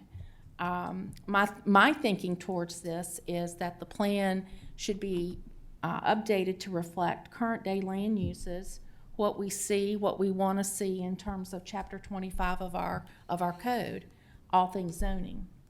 And so as we work to identify, number one, first of all, that body of work that existed from probably around 2013, 2014, where there was a process underway, and that clarion work that Stephanie refers to, is whether you all really think that you would like part of the RFP to suggest that the consultants would review that work that was done then, perhaps extrapolate anything that would be relevant in today's world, or whether we want them to go back to just zero, disregard that plan, and just start anew. So let's tackle that question first, if that would be your pleasure. Mr. Carter. I'm not familiar with that Clarion, the 2010 Clarion work, but for me personally, I would assume most of that's very outdated, and perhaps we should just abandon that and move forward with a fresh start. Okay, thank you. And if you all think I'm wrong on that, speak up. Well, we're going to talk about this. Is great. Okay. That's good feedback, Mr. Carter. Mr. Mitchell. I know I'm a short timer, and I would, of course, advise the board to talk to Marshall about his wishes when Sure. he comes in. But I will make a comment, because over the last 4 years, planning and zoning has definitely been a struggle for me as a board member. I think we owe it to our staff to lean on them and kind of do what they're advising us to do. I'm not an expert in planning and zoning. Y'all are. And I think we have the right people in place with these two ladies to get the county ordinance where it needs to be. So, of course, talk to Marshall Jamison, but I would say that I think we owe it to our staff to try to get things a little bit more uniform and organized, because the last 4 years, the most stressful stuff we've dealt with has definitely been planning. So would you recommend, from your opinion, Mr. Mitchell, that we start from scratch, or should they review some of the work we had done? It's a partial set of information, really. Do you have a preference? I would defer to staff, whatever the staff wants You're to gonna, do. okay, that's I mean, helpful. they're the one who has to do all the work, so Okay. it would be fair for me to set up here and Okay, that recommendation. So that's helpful, thank you. We also have it passing around if you just want to flip through that 20-odd page document to see what's in there. Mr. Thompson. I like to see this 2010 review. I don't want to ignore it because we done spent money for it, and I'm sure some of it's outdated and needs to be updated, but I imagine some of it can still be useful. That's my biggest complaint. We spend these money for all this stuff, and we have these meetings, and it's got so much stuff crammed in them, and we don't have time to know what's going on. And I want to see this paper. I don't want to ignore it. And I hope the rest of them will go along with me to see. And I want staff, I want start sharing this stuff with this board, not ignoring what's going on. This short-term rental, solar, A1 district, overlay, all of this stuff here we've talked about for 2 minutes in a board meeting, and it's ignored. And we need to be updated. I'm not fussing. I'm just telling you how I feel about this thing. We need to take more than 10 minutes to look at this stuff. And yes, I want to see what's in this 2010. And then as far as answering question 2 on the RFP, I can't answer that question until I know what's in that 2010 and how it is and how that does. And then does the board wish to give consent for staff to move forward with drafting the RFP today? And my answer is no, not until I know what's going on. Because I'm going to renew it, and I've sort of made a resolution to myself. This is Franklin County. I understand that, and it's the whole board. But every time I have brought up continuously things about the Boone District, and am totally ignored all the time. And I'm getting tired of it, and I'm going to make more noise about that because my people want stuff too, and we need to have a meeting that's longer than 5 minutes in this board meeting. Now, as far as I'm concerned, we can take this board meeting at the when we go into the work session and do this for a couple times. But this here zoning ordinances and planning and zoning is extremely important today, and it's getting more so as time goes along. And yes, I don't want to see it thrown away because I've not seen it. And how much did we pay? How much do we pay to get that we haven't even seen? Or at least wise, let me rephrase that I haven't seen. Now, probably some of the rest of them may have, I don't know. But I ain't got a copy of it. Mr. Thompson, I think, if I'm not mistaken, that was work product that I think that never reached the board. I'm sure there was probably some level of board involvement in how far they got. Point taken. But I don't know that. I would have to defer to Lisa to inform the board of that. I know it was when Neil Holdhauser was the planning director, and we had hired Clarion to help us with the rewrite of the zoning ordinance from the 2007 comprehensive plan. The code diagnosis, it was probably given to you either in a Friday packet. I'm sure there was some type of presentation briefly given to you in an afternoon session. That would be the times that I thought you would have seen those 2 documents. And in 2010, That's probably the only one that was here. you were then. probably the only one on the Board of certainly don't remember Supervisors. it. I mean, I'm this not is saying it didn't happen. This is a document that we can send out either in a Friday packet, or we can email it to you after this meeting, so that, you know, if you all decide that you want to take a step back so that you can see it. I would keep in mind it is almost 23 years old. There is some 13 years. things, pardon me? 13 years old. Oh, yes, excuse me. I was thinking of 2000. 13 years old. There is some things that you would see in the beginning of it that I think people here in Franklin County still feel. I think we'll hear a lot of that in the comprehensive plan. I think some of the zoning updates we still need. I just think that some of the techniques are more modern than they were back 13 years ago. So those are some of the changes I would expect to see from this document. As far as the examples that we included of work, that's things that staff knows when we're dealing on a daily basis. that causes us some issues that we would want a consultant to look at. That's something that we could do, just a memo telling you the issues that staff has with these. This is why we would want them to be looked at. But you as a board may have some also, because you hear from people in the public of what the concerns they have with our zoning ordinance and the things that planning staff on a day-to-day basis, reasons we say no, or reasons that we say you need to go get a special use permit, where maybe you just need a better supplementary regulations where you wouldn't have. So that's some of the things we'll be looking at in the updates. So that's a list that we wanted to give to you that we've talked about as staff. So basically, we're here to get some direction from how you all want us to move on this important project. I think staff has been waiting for this for a long time, and I think you all have too. Thank you, Ms. Cooper. Mr. Cundiff? Yes, I agree with Mr. Thompson. Before we get out of the frying pan into the fire, I can't see scrapping everything, because out of all good is bad and all bad is good.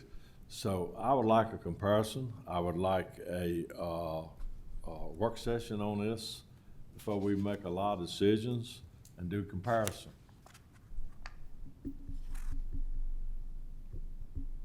Okay. Mr. Mitchell, did you have anything? I don't know enough about today, and I have the utmost confidence in all the staff in doing your job, but I also have to answer to all the people in my district. And although we don't have a village plan or whatever, I would like to see some public meetings on people to come forward and talk about. If we're talking about zoning rewrites and anything, I think we need to consider places that aren't zoned and getting them zoned. What did we just say? It's been 35 years, and times have changed, and it needs to be looked into. And I don't feel, I would rather have some discussions about that, and quite frankly, to learn more about what we're doing right here before I would say to go ahead on anything. I mean, I would have to agree that we need a work session and more than just a 10-minute deal here to talk about it. Okay, gentlemen, we can certainly accommodate your request. I think just very fundamentally, because I stay in this lane a lot in the planning and zoning world, this clarion work, I think it's going to be a lot to do about nothing at the end of the day, because it's old, and we are looking to reset things for Franklin County based on what we see today. I don't want the board to get too hung up with trying to pick and choose out of that work. I think all we're trying to do is to say to the consultant, do we want them considering this document in the body of work that they bring back to us for consideration? That's it. It's no more, it's no less than that. I think that we can certainly do a work session that maybe, Ms. Cooper, if you all could pick out some germane highlights along with getting the document out to the board ahead of time for review. I also think that, I think I've heard from 2 supervisors, at a minimum maybe 3. I think that we need to focus in, because after talking with staff about trying to draft this RFP, the RFP needs to be somewhat prescriptive about what we want them to focus on, the consultants, so that we can make sure we get the type of work product back that's going to inform and be useful to the county. So, I think it would be helpful if the board, if you all could familiarize yourself with Chapter 25 of the zoning code, just go in and just peruse it. You can do it categorically, you don't have to read it. And I think my desire and my leadership of this board would be that we work towards a work session pretty quickly, because getting this RFP drafted, just getting it drafted and getting permission to go to the market with this RFP, then the clock starts ticking. And so we'll have time where it'll be out out in the market. There will be a date to respond to the RFP. Then the RFPs will have to be evaluated and declared responsive or not, and a consultant chosen. So we're looking at, I think, a sequential period of time. If we don't watch, we're going to get behind the 8 ball with this. We need to keep this moving so that we're moving towards some outcomes to get the code rewritten in some form. So I think these questions, I appreciate very much Stephanie and Lisa, you all putting these questions together. Board, are you all comfortable? Is there anything else that you want to inform or instruct staff to do for the work session, Mr. Just Carter? a question, and I don't want to put you on the spot. This Clarion work, is it viable, Lisa? Is it worth spending our time on or should we move forward? I think some of the parts in the beginning, when it talks about the comprehensive plan, I think you're going to find that when we do the update of the comprehensive plan, some of the feelings of the people that live in the county are still the same, and some of the feelings of the board is still the same. I think when you get into the weeds, I think if you look at the structure of the zoning ordinance might be different, but I think when you get into the themes of like parking, landscaping, overlay districts, if we need more ag districts, some of that information is general enough that it could bring some conversation. But as far as mentioning of certain zoning districts, I think some of that can be thrown out unless it's, maybe a couple more ag districts. But some of the mentions, when we were doing this work before, there was mention of 30 districts. I don't think this county needs 30 districts anymore. Things like that, I think, is not worth Spending time on. Right. Okay. So it's kind of a mixed, part of me, even though we did get a consultant with us, it was in 2010, I'll be honest with you, part of me as staff wants to say, let's just start fresh, anew. But we did spend money with Clarion, and if that's important to the board for the document to be revisited by you all, then that's important to us. Okay, Stephanie? Yep. This just came to my head. I haven't talked to anyone else about this, but this is me coming from the other side of the table before I came here, and I was in consulting doing this sort of work. And what a consultant will hopefully do when they get here, before they start drafting, before they start coming up with ideas, they're going to look at guiding documents, namely the comp plan, the village plans. So we could give them a copy of that document that you're reviewing now and say, as your review of guiding documents, look at this and put that in your assessment. And all consultants work differently, of course, but usually that will come with some sort of memo or a summary report that says, we looked at the comp plan, we looked at these village plans, these are the takeaways we took from them, this is how it will shape into the zoning ordinance. So that's also an option, to not let it halt anything, but it's still reviewed and you still get feedback on it, if that makes sense. So that's another option. I actually like that, Stephanie, because it's going to force, our attention is going to need to be focused with, as we move through the process, where we'll be engaged repetitively for not only board discussions, but community meetings, some stakeholder groups may be pulled together over time. Mr. Thompson? I like that a whole lot, what you just said. I think that's very, very smart. I like that. But I would like to add, before that's done, that we have a meeting, a whole board, and you review. I've forgotten what we've done. I know we've had these comprehensives, but we've done a bunch of stuff. And for my part, I need it to be reviewed and gone over with me before it's sent off. Okay, doable. And I think that's fair. I don't think that's unreasonable. It's not, Mr. How about Thompson. the rest of you folks? I think sit down for an hour or two or three, ever how long it takes, and review this stuff, all day, ever how long it takes, and review this stuff with us before it goes off. I mean, what Lisa said a minute ago about her assessment of this, Lori flipped this down to me, and I was looking at it, trying to listen to what was being said. There is some good stuff in this in the beginning, but as you get over to the back, it's outdated. Yeah. But there is some good stuff in here that, I don't know, do you know how much did we pay for this that nobody got to see? I would have to look back. I know it used to, I don't know if it's still lays Well, on so the that's a website. good answer. I don't know. That's a good answer. Well, no, I mean, because it's been a little while ago. I mean, I could find out how much we But paid for it. but the thing is, it's been done. I don't think we need to throw all of it away, but just looking at it for the 5 minutes, because there is some pretty good stuff here. But as we get to the back, times change. You all know that. But I think what what Ms. Matheny said there a minute ago is an excellent thing, and I'd like to see that. But I'd like for you to brief us, or brief me, on what's going on before it's done, before I can answer the questions that you've asked. Because, Okay. you know, you guys are paid to deal with this on a constant basis. We come in here and we get phone calls and everybody's telling us to do this and that. Now, at home, I got a logbook of everything when people call, but I don't have it here with me today to reference it.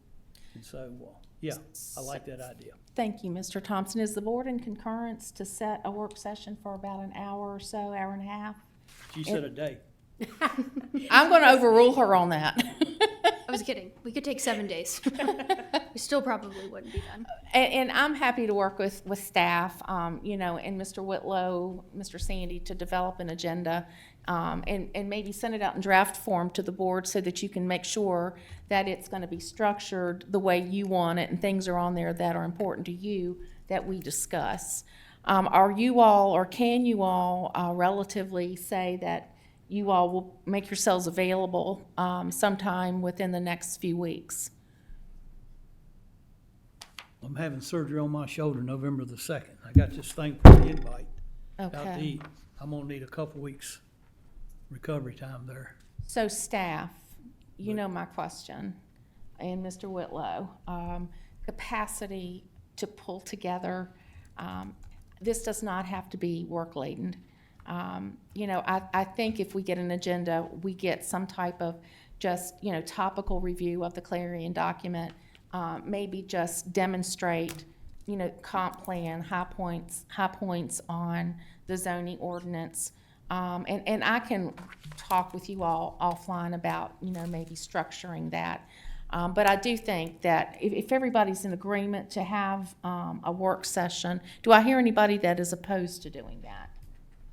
Okay, so let's move forward on that basis. And Mr. Whitlow, if you can work with your staff and make a determination when we can do this in a reasonable, considerate way of staff capacity and workload. We'll make time to get something together. Okay. Can I touch on one more thing? I don't want to belabor it Please. anymore, but just to make the most use of that work session. So in this chart here, I just want to touch on one thing, and if I need to break it down further, let me know. Are you What? talking about this chart that's This up here, chart, right? yeah. The examples. So this isn't conclusive. If there's something that your folks are calling you about that are not on this list, bring that to the work session. So what's going to happen, hopefully, the consultant that comes in isn't going to read our ordinance, shove it into a Word document, and cherry pick what needs to be changed. Truly, article by article, division by division, it will be totally brand new. So it's not just these few things that need to be looked at. It can be absolutely anything. We're going from ground zero all the way up. Every single use, standards that might, to Lisa's point, let's say we have something that's a special use right now and it's taking a lot of your time. You can add supplementary regulations to make that a by right use that still gets those things that you want to make sure are done without you all taking up your time. So just as you're getting ready for the work session and you're thinking about what you're hearing and what your folks are calling you about and what you want to see in the ordinance, it's not just this gray box. It's not even just what's in the ordinance now. Think big. If you've gone somewhere on vacation recently and you said, wow, this is a great place, maybe look at their zoning ordinance. I mean, there might be something in there that you would like to see in ours. And last thing too, a lot of things are going to probably be different than the last, well, of course, 1988, but even since these little updates that we've had, we have to comply with Code of Virginia, and they are always coming out with new things that we have absolutely no negotiating. It can be little things, big things. We're talking what uses can be allowed, some places, districts. I mean, it's a wide swath of things. So that's also a factor into there that we will look at, and the consultant will say, these have to happen, and they're not really up for discussion. We'll, of course, get into the weeds over the next 2 years on that. But just as you get ready for the work session to come fully prepared to make the most of our time, since we can't have a day, just kidding, we can leave there fully ready. And if you think of questions and you don't know how to frame it, you can email one of us. I'm happy to work it out. Mr. Carter? Yeah, this may not actually apply to this RFP, but During the reverse site selection meeting, they told us that some of the regulations were too confining at Summit View Business Park.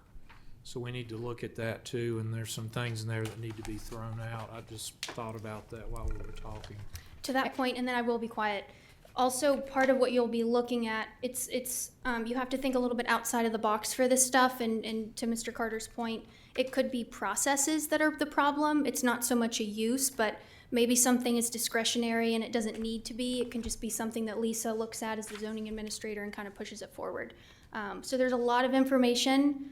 I probably didn't help you today, and it's gonna seem more overwhelming. But we can dive in next month or whenever we have it. But just so you all kind of know what you should be looking to ask, that hopefully sets you in the right direction. Yeah, and it's just a blank palette, really and truly. And the things that we give for feedback for areas are just going to help inform staff about how they write the RFP. Stephanie gave a great example to me yesterday was, if we have a consultant that doesn't know we want them to focus on A1, that's not going to be helpful to us if they show up and say, well, you didn't give us advance notice. That's a big item. That's a big ticket item. So we just want to make sure that RFP is written so that we get the end product that we need to have at the end of the day. Is that fair enough? Fair enough? Okay. All right. So we're going to have this work session set. Ladies, I very much appreciate your guidance on this. And don't be afraid to show your smarts with us at the work session, because I think the board really wants to make sure they're comfortable and in a good place to move forward.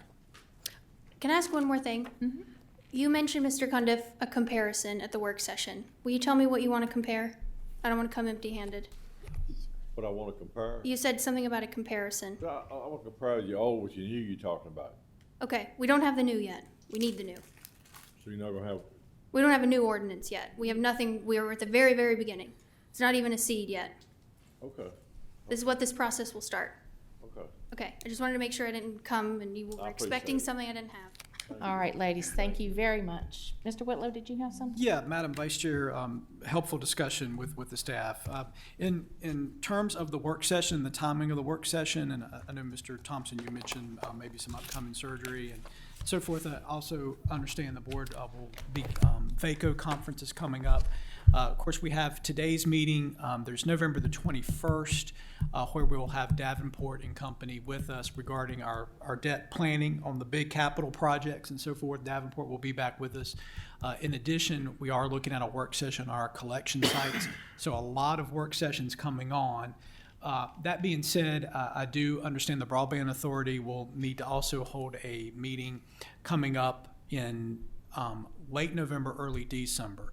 So it's a real possibility, not only a possibility, it's a real need, I should say, that we hold a work session or another board meeting between the November 21st meeting and your December meeting. And so likely the last week of November, first week of December, that time frame, because we have a lot coming up in the next 2 or 3 weeks, but there's a lot to come before the board in terms of work session items, both on capital planning, well before we get into the budget. And I know we'll need a capital, I'm looking at Mr.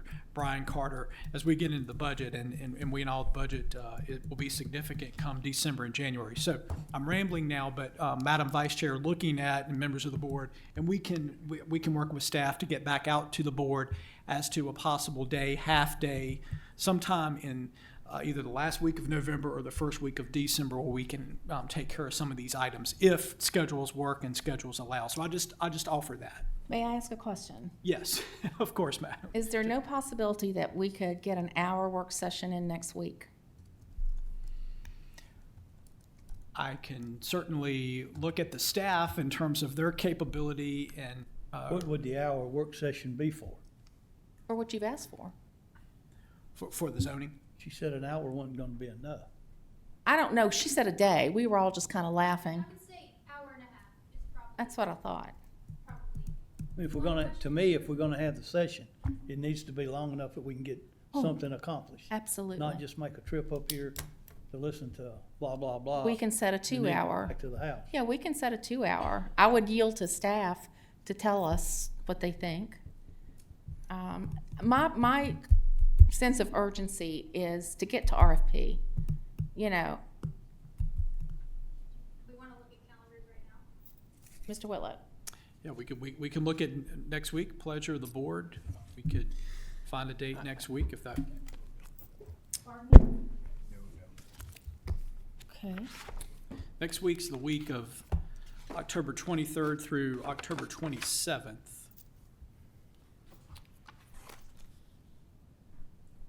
Well, that won't work for me, because like I said, I won't be coming back to Frank County until October the 29th.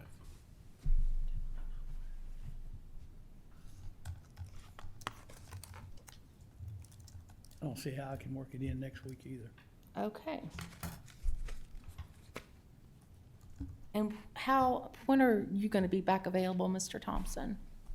My surgery's on the 2nd. Feel like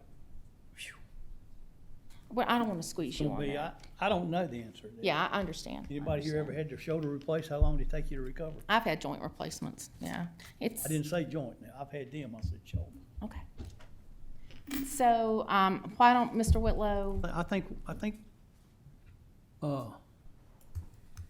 going on here is we're doing like we've always done, trying to rush things and not giving ample time to everything, being too big of a hurry. I think this is important. I mean, I really, defer to Miss Matheny here. She's the one. I mean, if it was a joke a while ago, I mean, how long do you honestly think this meeting should take so that everybody gets their time in and it's done properly to get your questions and give you the guidance that this board needs to go, I think realistically speaking? Hour and a half to 2 hours is probably best. People start to fade after about 2 hours. I know staff can be pretty concise in the background to get you all up to speed on what we've done. Just as a reminder, the solar amendments, short-term rental, that stuff. So you know what we've done from 1988 until that very day. And we will give you as much time as we can. So I think if you all ended up with an hour and a half to ask questions, talk amongst yourselves, brainstorm, that should be plenty. And if it's not, we can try again. But I would say 2 hours is enough. I got this document this is the Clarion report. I've got this document that was passed to me a minute ago, and I'm sure the rest of them would. But I would like to have the minutes of the last planning meeting that we had. What was it? That was the one I took the bank on it, Chris, the last one? strategic planning? Strategic planning. I'd like to have a copy of that before this meeting, so they can sit down and read and be familiar with what we talked about. Because I know some of that is probably not gonna be relevant today, but it's still, I mean, and in that meeting, that report will tell us what everybody is thinking. I mean, it may change some. I don't think it's gonna be that big of a change. Well, I'll say too, the report that you all have, we can send, or that's going around, we can send that out ahead of the work session, and you'll just have some homework that you all can read and come ready. But a lot of what's in that will either actually come out as a document or just in the thought process of the consultants when they get started. They'll look and see during public engagement, they'll ask what's important to the county. Is it growth in commercial development or is it rural character? So a lot of what's in there will naturally happen again, but we can still send that out before the work session, so you're not, again, being handed a document for the very first time and saying, read this and talk to us at the same time. So we can send it out so everyone can read it beforehand. Okay. So, Mr. Whitlow, I guess we would leave it with you to put a few dates in front of the board via email and let us evaluate our individual schedules. Mr. Carter. Thank you, Madam Chairman. We also need to be considerate of Ms. Mathena and Ms. Cooper's time and make sure they have time to put together Yes. the type of report they want to present. And I know they've got a lot of irons in the fire, so I don't want to pile on more work on them than they can do in a short period of time. Thank you. Any other comments before we move on, gentlemen? This has been a good discussion, and I appreciate it. Please feel free to follow up with staff with any further questions that you may have about the process or what you're looking for in the work session. Mr. Whitlow, of course, will facilitate those. Okay, we're going to move on. Mr. Whitlow, I'll give you some opening remark time as we invite Mr. Schmidt to the podium. Sure. Madam Vice Chair, members of the board, Eric Schmidt, who many of you hopefully have met and know, is our director of our Geographic Information Systems program and office here in the county. And this is a tool that a lot of times our citizens may not necessarily be aware of how useful this is. I know that our Commissioner of the Revenue, Margaret Torrance, is here with us and utilizes the GIS system consistently. Not only from the public standpoint and the governmental operations standpoint, but how our citizens could utilize the system, whether it's real estate, whether it's collecting data, even from their own personal use. And so we've asked Eric. Eric recently gave an overview to our management team, our department directors, and it was so good. We said, Eric, our board needs to hear this and the citizens need to hear this. So we wanted him to take just a few minutes to walk the board through the GIS system. If you've never been online in the county's website, it's just a great tool. So we've asked Eric to share that with us today. Eric, it's a pleasure to have you with us. Well, thank you. I have a very formal greeting here, but I'm just going to say hi, everybody. Hello. Thank you for letting me come up here. I will say that I am taking you on a little bit of a journey beyond just what folks kind of colloquially refer to as the GIS. Certainly, there's more to the GIS than meets the eye, and we're going to talk a little bit more about that as well. That said, I would open an invitation to any and all of you if you want some one-on-one or, well, I guess we have open meeting laws to consider, so let's just keep it one-on-one instruction on the county's GIS viewers. You are always welcome and glad to spend as much time with you on those as you would like. That said, I also want to thank you for passing the GIS Day proclamation, November 15th. That was on your consent agenda. So thank you for that. We probably won't be confetti and ice cream, but we're going to do some cool things on November 15th anyway. So with that, we'll start off by just a little quote here from G.K. Chesterton. One sees great things from the valley, only small things from the peak. And that is because from the perspective still matters from local GIS. We are a small government organization, GIS. We're a small office, there's 2 of us. So we do spend our time with our boots on the ground and more or less in the valley. So from our perspective, everything does look large. Some of the bigger groups, they may be up there on the peaks and everything seems small and they struggle to see the detail. We live in the detail and we're fortunate to do that. So what is GIS? What's in a name? Well, GIS stands for Geographic Information Systems, and you'll please note that that is a plural word, because GIS is not just a desktop enterprise or a desktop software, it is an enterprise. And by an enterprise, what I mean is in a geographic information system that is integrated through an entire organization so that a large number of users can manage, share, and use spatial data and related information to address a variety of needs, including data creation, modification, visualization, analysis, and critically, dissemination. And I would tell you that each of you have all these capabilities available to you as well through our enterprise application.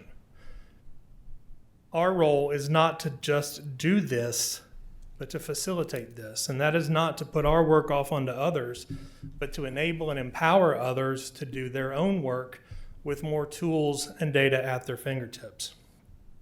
So, where does GIS live in Franklin County? And I'll spare you the entire organization chart, and I'll give you the Slim Jim version, as we'll call it.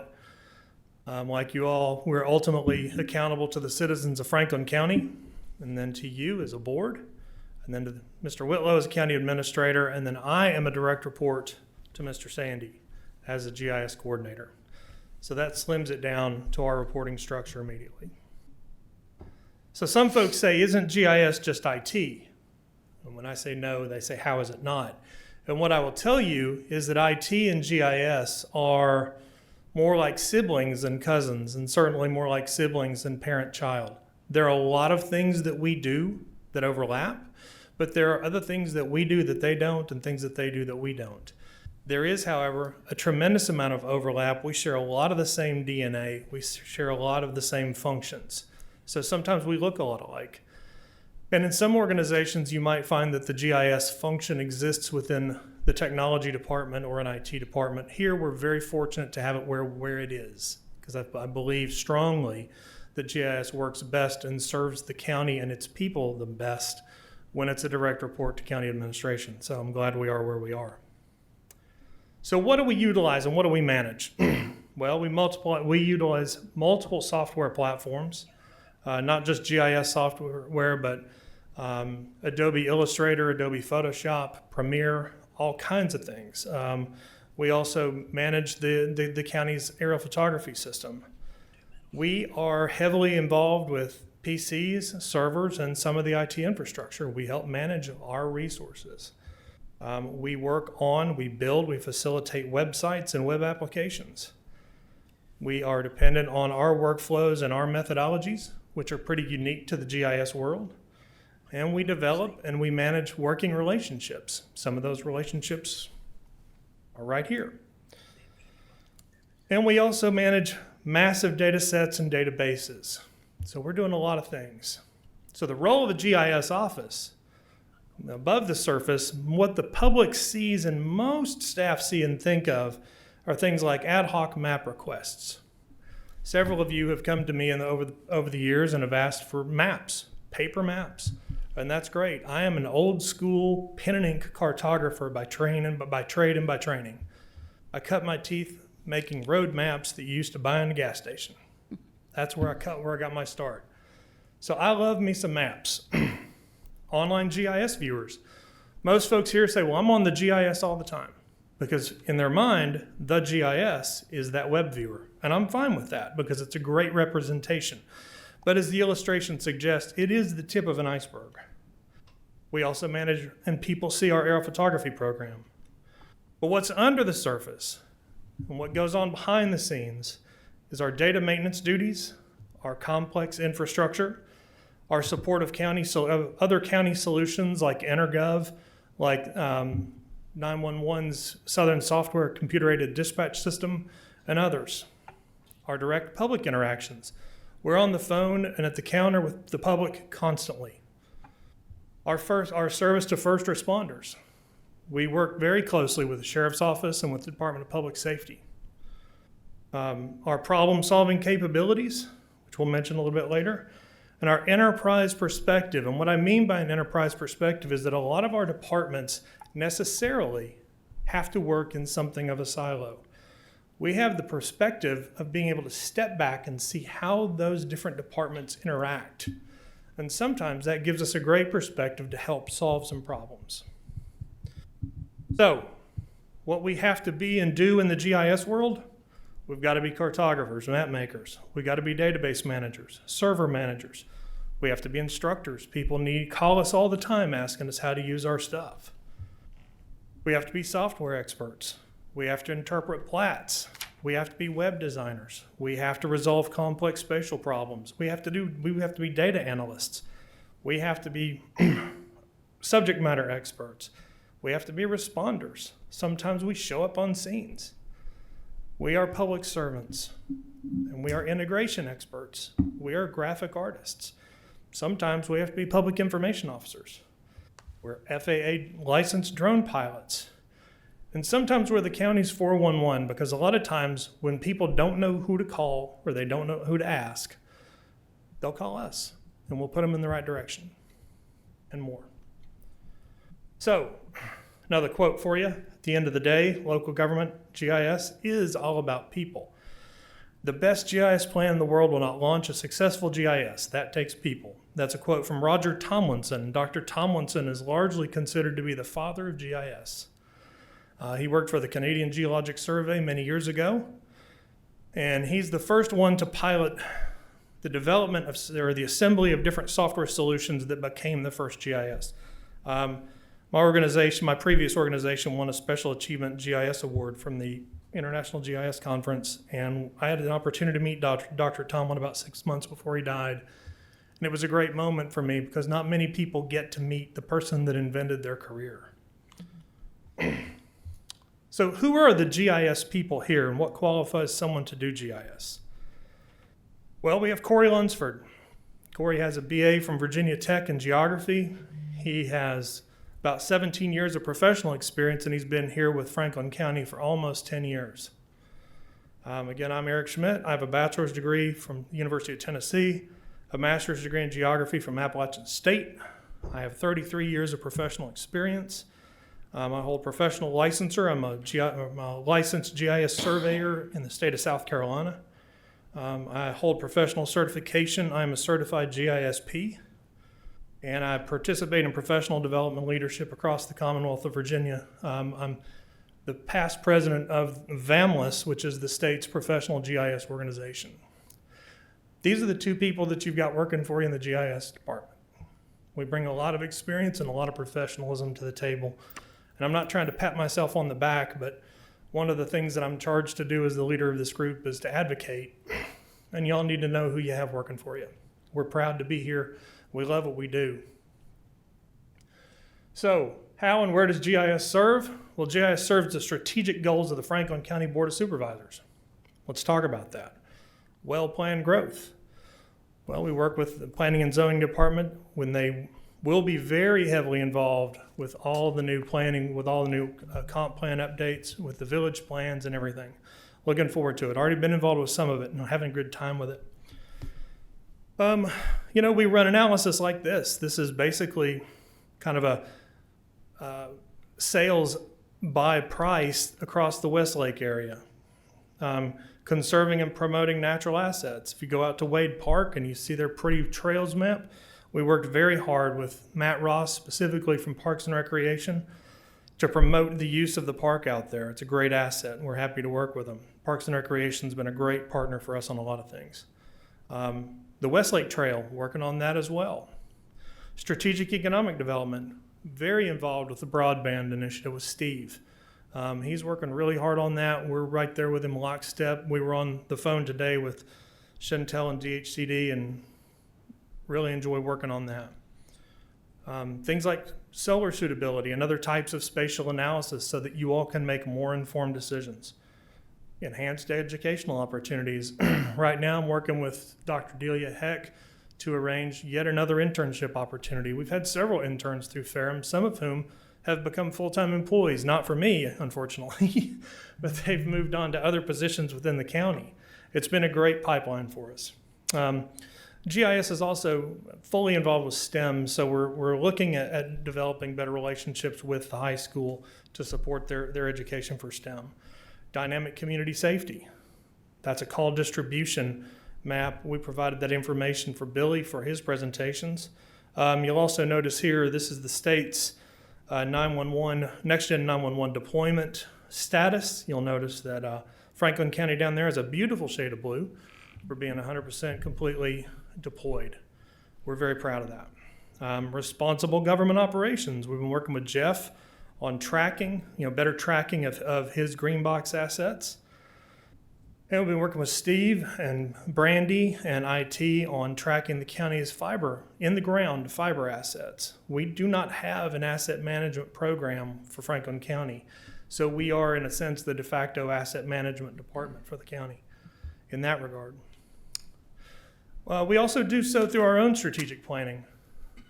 Franklin County GIS office we have a 5-year strategic plan that we've maintained. We're due for an update.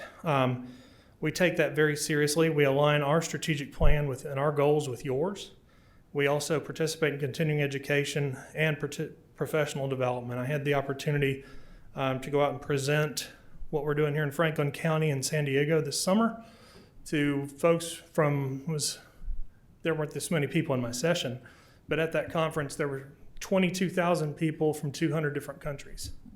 So we're getting the word out to what we're doing in Franklin County, and we're trying to assert Franklin County as a leader in this field.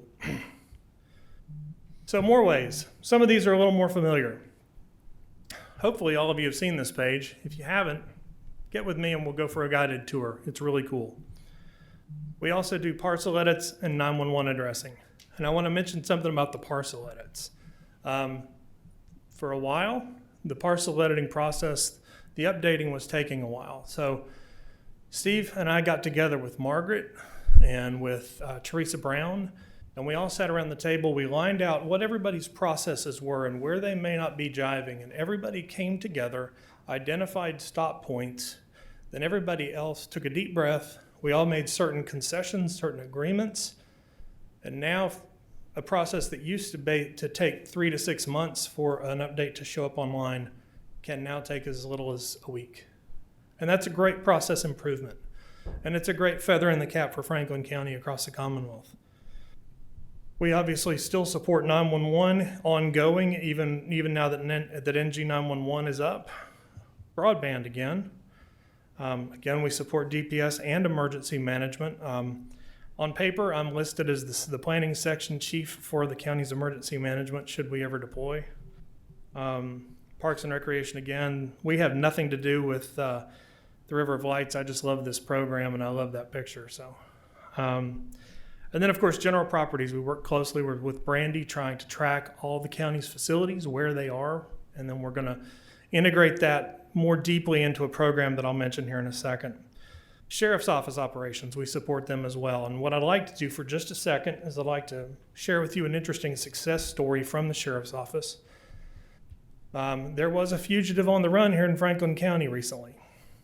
That pursuit led to the field just past Sontag Road on US Highway 220 on your right as you're headed south. I hope all y'all recognize where that is. Deputies were aware of a stormwater access point at the north end of the field, and it appeared that the fugitive had entered the access point right there. The deputies were further aware of an access point at the south end of the field, and so they set up at the north and south ends of the field at the ends of the pipe.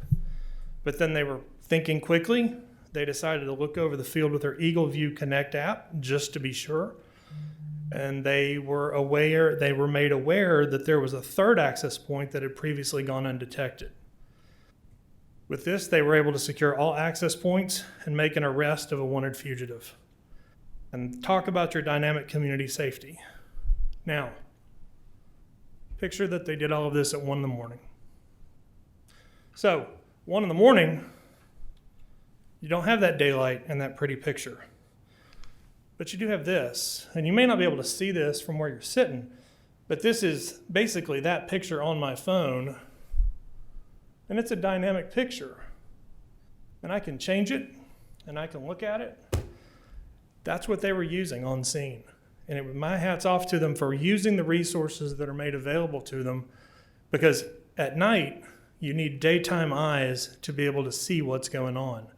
So the deputies have it, DPS has it, the dispatchers have it. You all have access to it if you'd want it. It's a resource. It's a powerful one. Oops, wrong button, sorry. So maybe in a little less familiar areas, we do work with planning and zoning. We support the permitting software of EnerGov. You all are very aware, actually, that we supported the registrar's office through redistricting, and we continue to support the registrar's office during elections. We support the clerk of court. We support public works. We work with economic development and tourism. We are also the county's non-emergency drone program. We also work with the towns when they need us. They don't always have the resources. They are within the county, so we extend them the courtesy of assistance at times. We also work with our local education institutions. So what else can we offer you?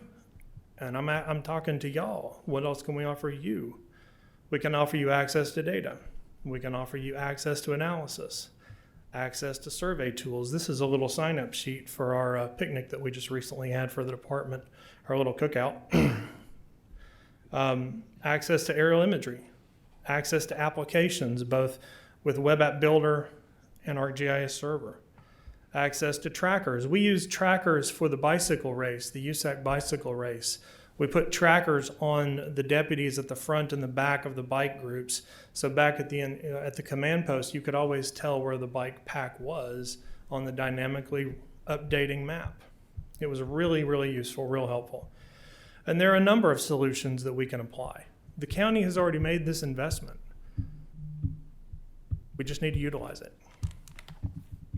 We can have access to a collaborative platform of ArcGIS Online and access to hosted websites, which we can build, stand up, and configure.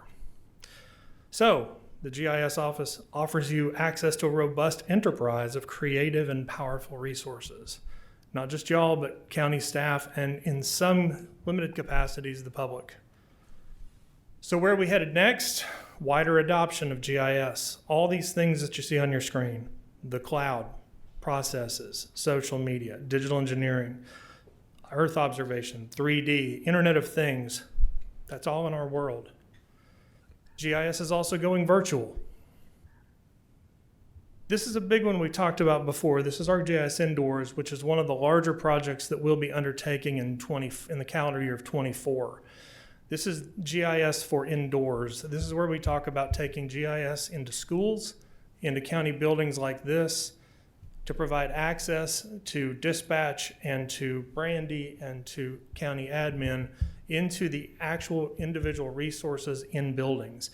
IT is also going to use Indoor to track where they have drops, where they have monitors, where they have PCs. This is going to be even deeper into more of an asset management type of solution, but also one for response. Because if, heaven forbid, anyone ever calls dispatch because there's a problem in a county building, if they say what building that is or what room that is, they'll know who's in there, how many people are supposed to be in there, where's the ingress, where's the egress, etc.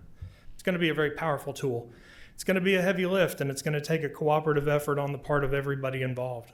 2 people can't do it all. And then wherever the county needs us. The legitimate object of a government is to do for a community of people whatever they need to have done, but cannot do it all or cannot do so well for themselves in their separate and individual capacities. And the arc of GIS, quite frankly, I caught the last end of the mainframe. That picture's way before my time. Well, not way before, but I was a kid. But I was not doing GIS at this point. But it came from the mainframe to the desktop, to the web, to the mobile, and now to the virtual. It's been a fascinating career to observe that entire arc of this technology development. Finally, I'll close with this. Local government GIS does require a missional commitment and service state of mind. As Edward Everett Hale wrote, I am only one, but I am one. I cannot do everything, but I can do something. And I will not let what I cannot do interfere with what I can do. This is also, I will admit, kind of my personal professional motto. With that. Can you put that back up there, please? Yes, sir. Thank you. That's a very profound statement. It's, when I read that one, I was like, oh, Yeah, that's gotta remember that one. It's one of the few things that I've committed to memory. Thank you. Yes, sir. Okay, Eric, thank you. I'm going to open up the dais for questions, comments, thoughts from the supervisors. Mr. Mitchell. I love our GIS. I think you're doing a great job, Eric. I use it all the time. Had a little situation on a job site last week, and I was able to let my guys know that we were 21.8 feet from the property line to keep working. So it's a great tool, and I love it. So keep up with the good work, and thank you for all you do. Thank you. Anybody else? Thank you. Eric, you know I've used you a couple of times. Yes, sir. Excellent. Thank you. Very good. I'll tell you what I'm going to do with that statement in a minute. Okay. Anybody else? Eric, I am overwhelmed by this presentation, quite frankly. It is amazing. I have learned more about your capacity than I knew. Be careful showing me that because you might get busy as a result. But what an asset. This is, just your department, but you and your staff in particular. We are very fortunate to have you and the degree of expertise that you bring to the county. And in this day and time, and with as fast as things are evolving, technologically speaking, to have you with this breadth of experience over time, integrating and keeping us current is critical. And I'm so blessed. I know the board, we feel blessed to have you as part of our county organization. And I can tell you some of the things that you've helped within the community.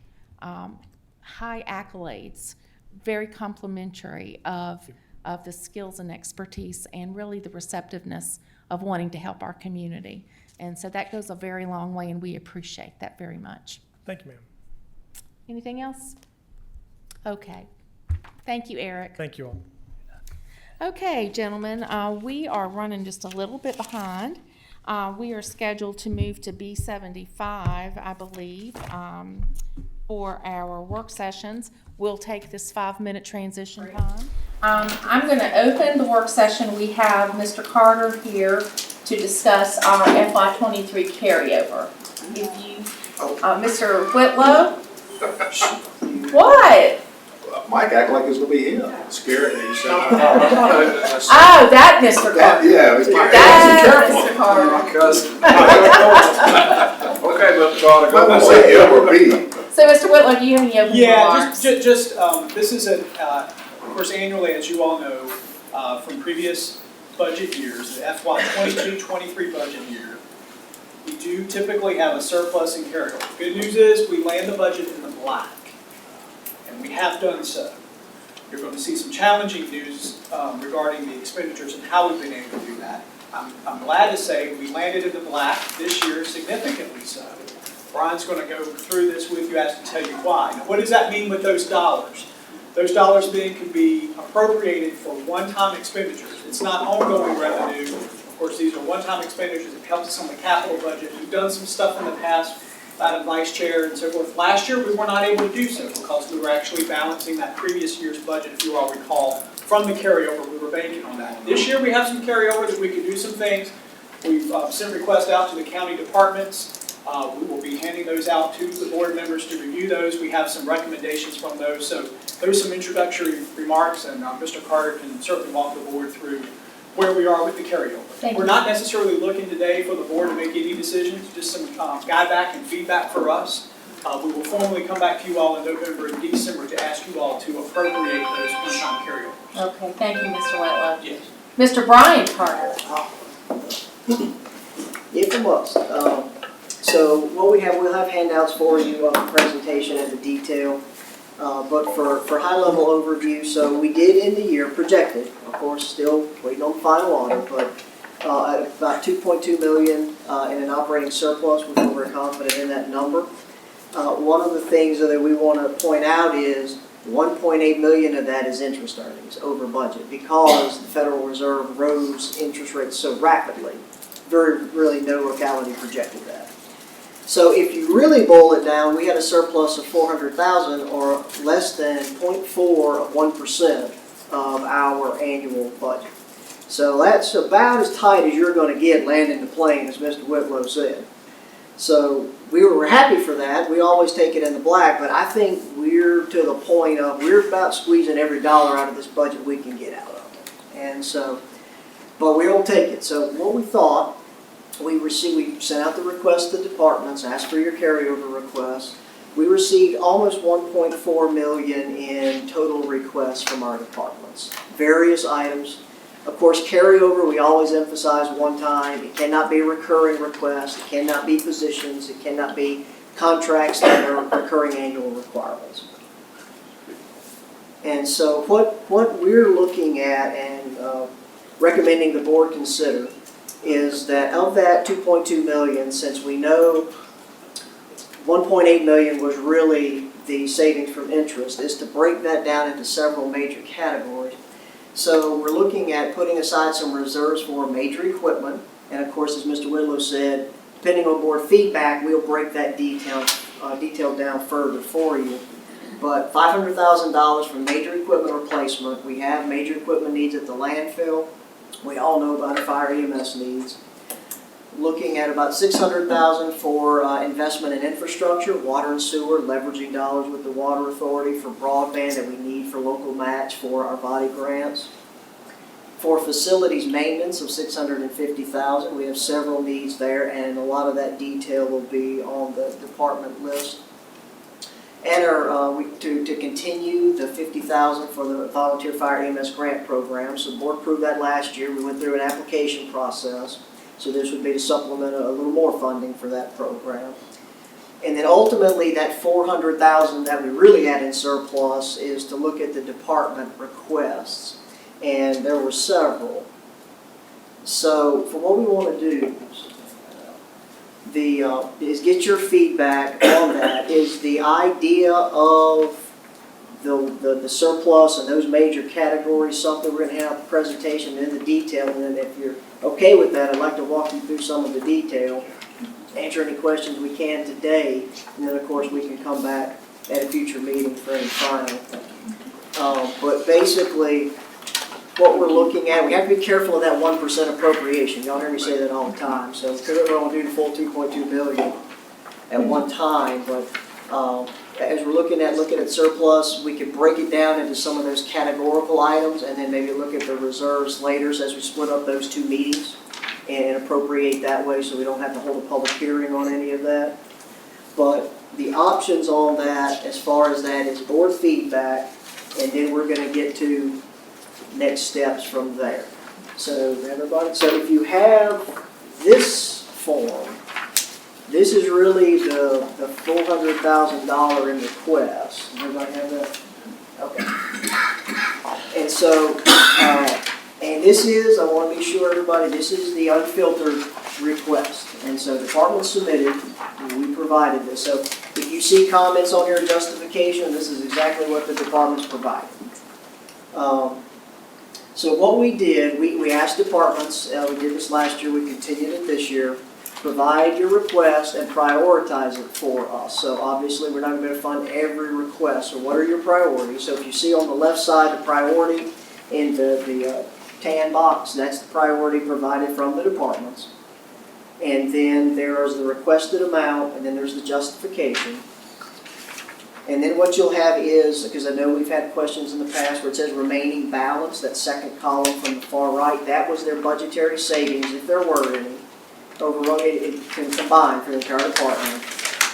And then the box to the right is our proposed funding at this point to try and meet as many needs as possible. So to start the list, for Parks and Recreation, there's the Ventrac mower. I say mower is probably oversimplifying, but that is a high need for Parks and Recreation. Certainly have a lot of equipment needs, a lot of fielding to keep up with. So that's recommended for funding, for fully funding. There's several equipment that was at 25,000 requests. We were able to put 10 to it to balance for the 400,000 that we had to work with. And then a third request was a sign machine for $7,500 that we felt like was top 3 priority, would serve several needs to make some signs, do some things that serve actually several county functions. The other items we just couldn't get to on that list, but certainly as we go down, if you see a question, stop me. Yes, sir. Okay, I think you need, I don't think anybody's familiar with the Ventrac mower. That is, it's got like dual wheels, I think it's 2, 4, 8 wheels on it, and it's very versatile. In other words, you can put several attachments to it. Yes, it's very expensive, but it's one of the best pieces of equipment you can buy. That is, I highly recommend that Ventrac. Yes, sir. Because not many people know about it, but they are very commercial. Ronnie don't know about it. I'm just trying to figure out how they're gonna buy them for $24,000. Oh, well, I'm sorry. I gotta pay 48 I to think get people one. need Y'all to just get a heck of a deal. It probably is a cooperative procurement that may save a little money, but yes. But they are bad for doing Tommy, right? Okay, so we'll move on down. So really, we were able to fund or recommend anymore for Parks and Rec. But the Commissioner's Office requested a glass barrier for their counter, and so that was $25,610 was the request. We were able to fund that, knowing the need, knowing Margaret's request. Recommend funding that, I guess I should say. Certainly, preference of the board. Next down, CSA. The request there is really for operating capacity. It's recurring, so we didn't recommend funding anything there. Just can't do it.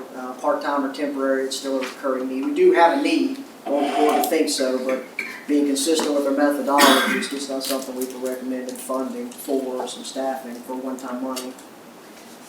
General properties, the one thing I wanted to point out on that, and you see the little 1 beside the all of the requests for general properties. So this 650,000 in facilities maintenance, the total general properties requests are 630,000. So essentially, that 650, if the board is okay with that and ultimately approves it, funds the general properties request. And this addresses several needs in multiple departments and multiple facilities. So just going down, it addresses elevator modernization at the courthouse. It's going to address HVAC replacements that we're going to need for several buildings because we do have aging infrastructure. It's going to put some money for some security enhancements. That could vary, but we have departments, especially now with early voting with the registrar's office, of course, treasurer's office. We talked about the commissioner's office. There's just some things as a safety team we look at as well.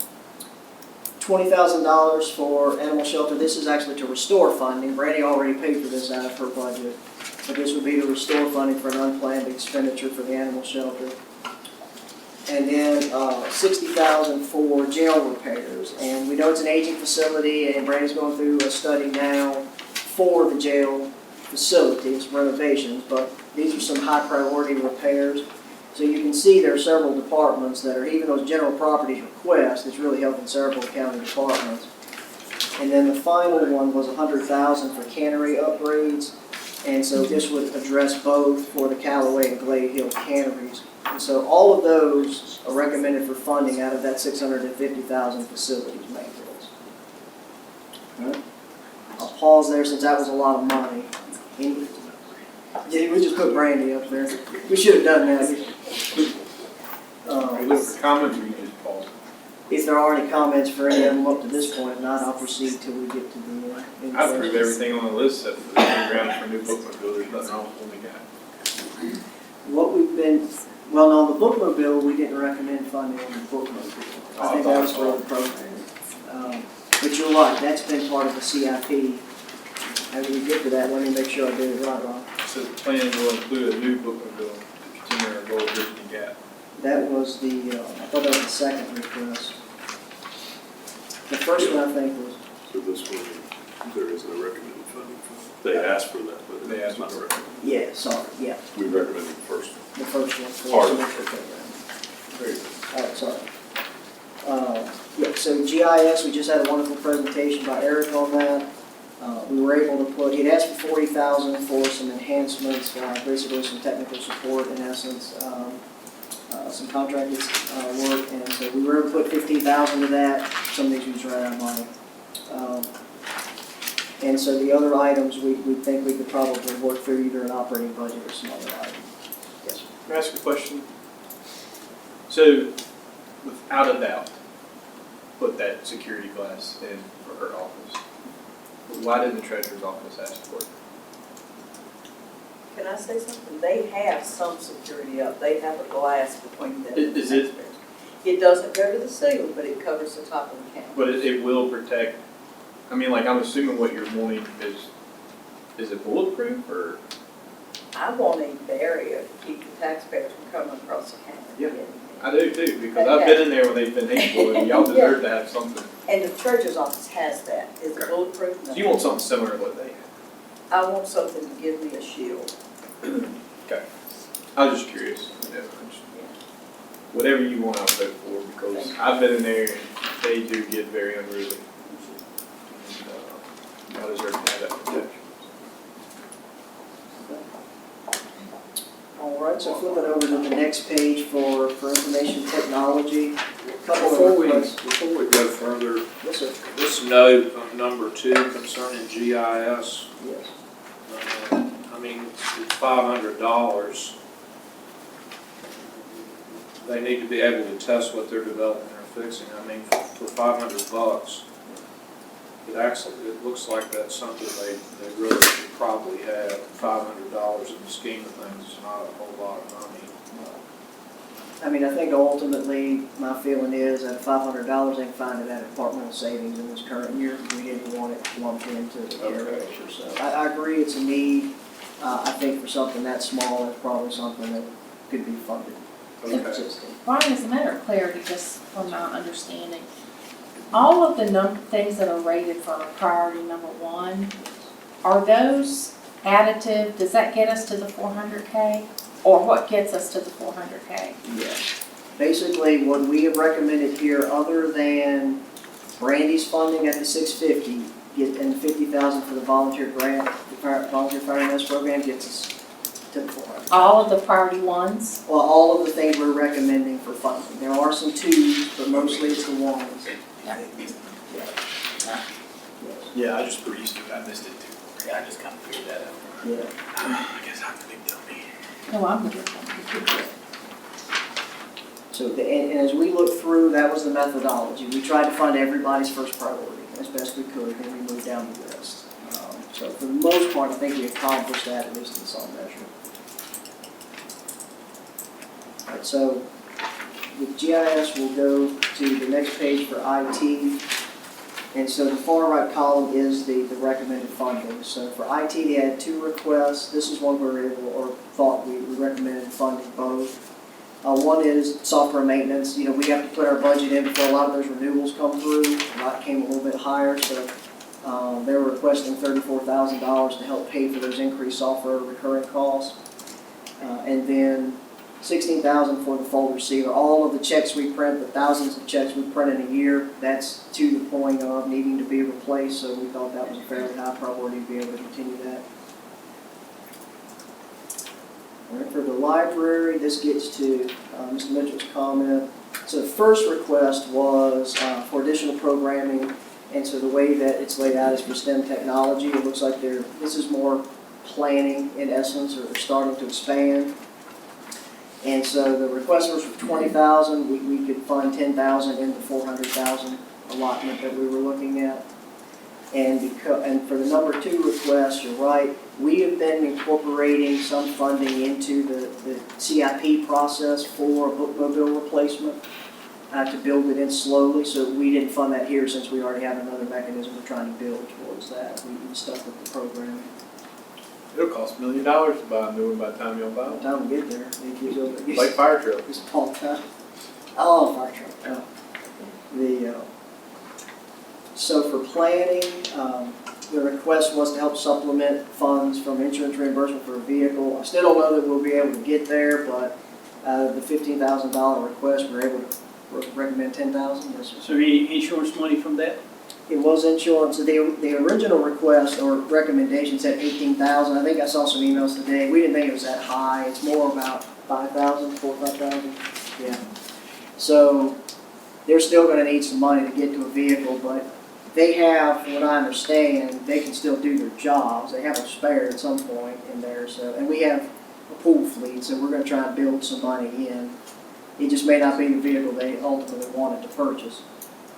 Would it be a vehicle? It'll be something to get it done. The rest of the items, you know, some of this was more recurring in personnel and things. We just can't do those one-time money, so we didn't go there. Brian, if I can interject something quickly.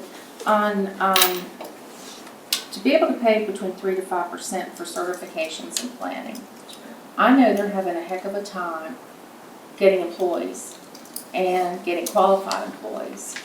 And so this, to me, I understood that this is a recurring expense. This is the kind of thing, I think, that value-added type things that we need to be prepared to meet and address in this competitive environment of hiring. And that's one department that every supervisor interfaces with on a monthly basis. And they're doing their best to keep their head above water, but capacity is a significant issue. So I just want the board to know that, I know this is recurrent, that's why you kicked it out, right? Right, yes, ma'am. Okay, I just wanted to make that statement around this. I think for operational budget purposes, personally, I'd like to see something like this moving forward. So a couple of things on that. We addressed a little bit of this, or we have, with the compensation plan that the board adopted. So we allow for years of experience and certifications and education for job offers.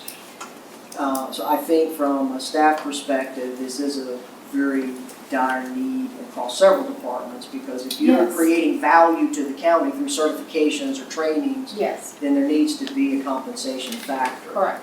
And so something that would probably be a great idea for several departments, and we'll get through the operating budget process, is to present a plan for that, something we can look at in a compensation scenario. Thank you.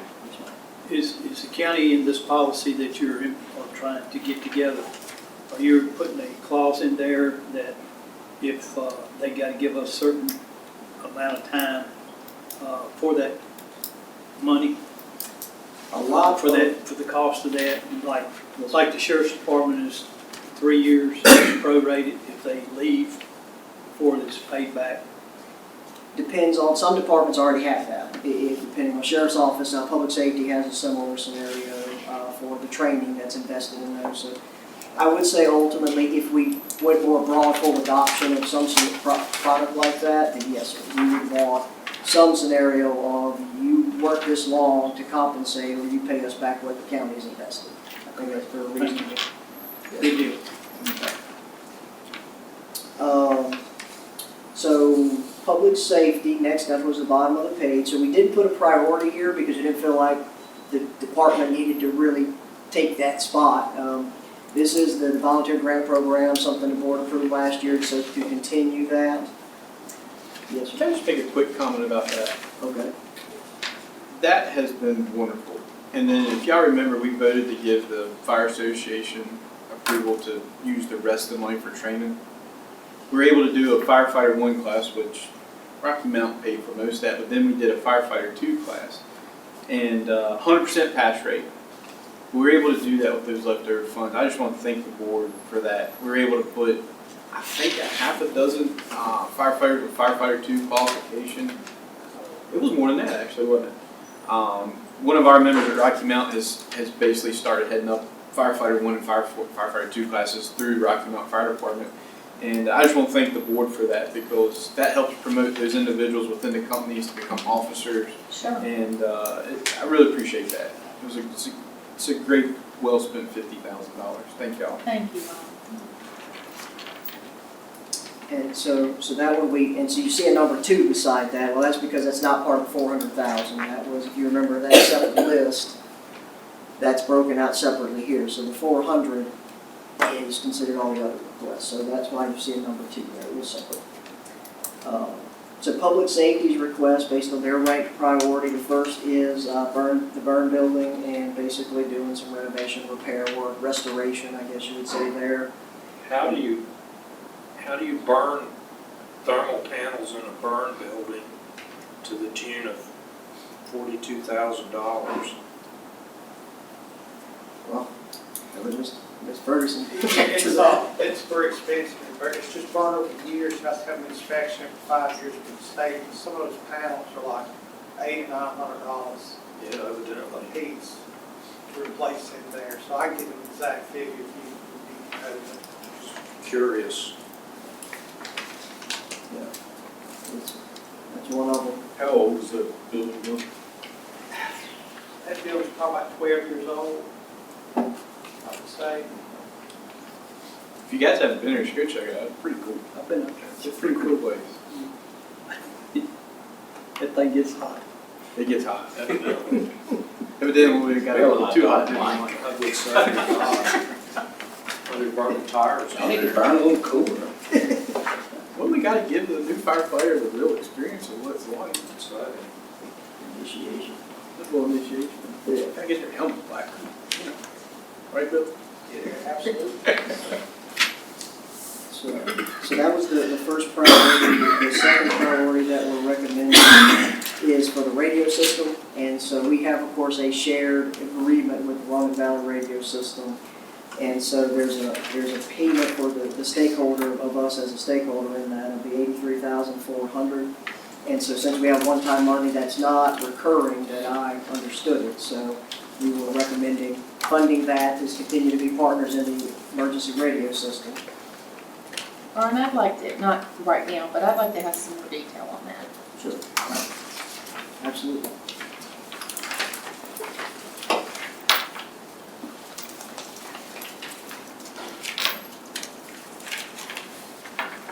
Okay.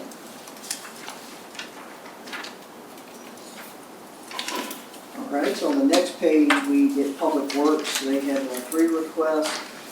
We were able to fund the first one. And so we had approved through separate bid award and of course funded through our borrowing for construction of the garage at the landfill site. So this is a compressor diagnostic equipment to be used in that facility after it's constructed. So this was the highest priority, so this is the recommendation for funding on that. The other two just similar to the others, tried to hit the top, couldn't get to it with the full request, so we left those for another day. For sheriff, their only real request was to complete construction at their fire range or shoot building, shoot house as they call it, and so there's several things similar to training like the burn building. There's some enhancements there to help with their training for their purposes.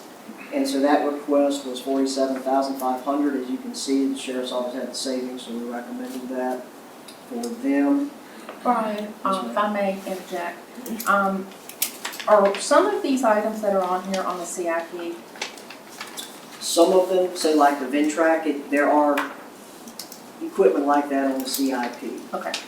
Is the shoot building, there has been requests from the sheriff's office about enhancements there. I don't remember if that was CIP or if that was prior year rollover. My point is, obviously, we need to cross-reference for redundancy purposes. And typically, when we look at big capital, that's our question, what has this been on the CIP? Right. Yes. Thank you. I will say that firing range, I know we're getting ready to build a new garage, and that's the nicest place in the landfill. I'll say that. Yeah.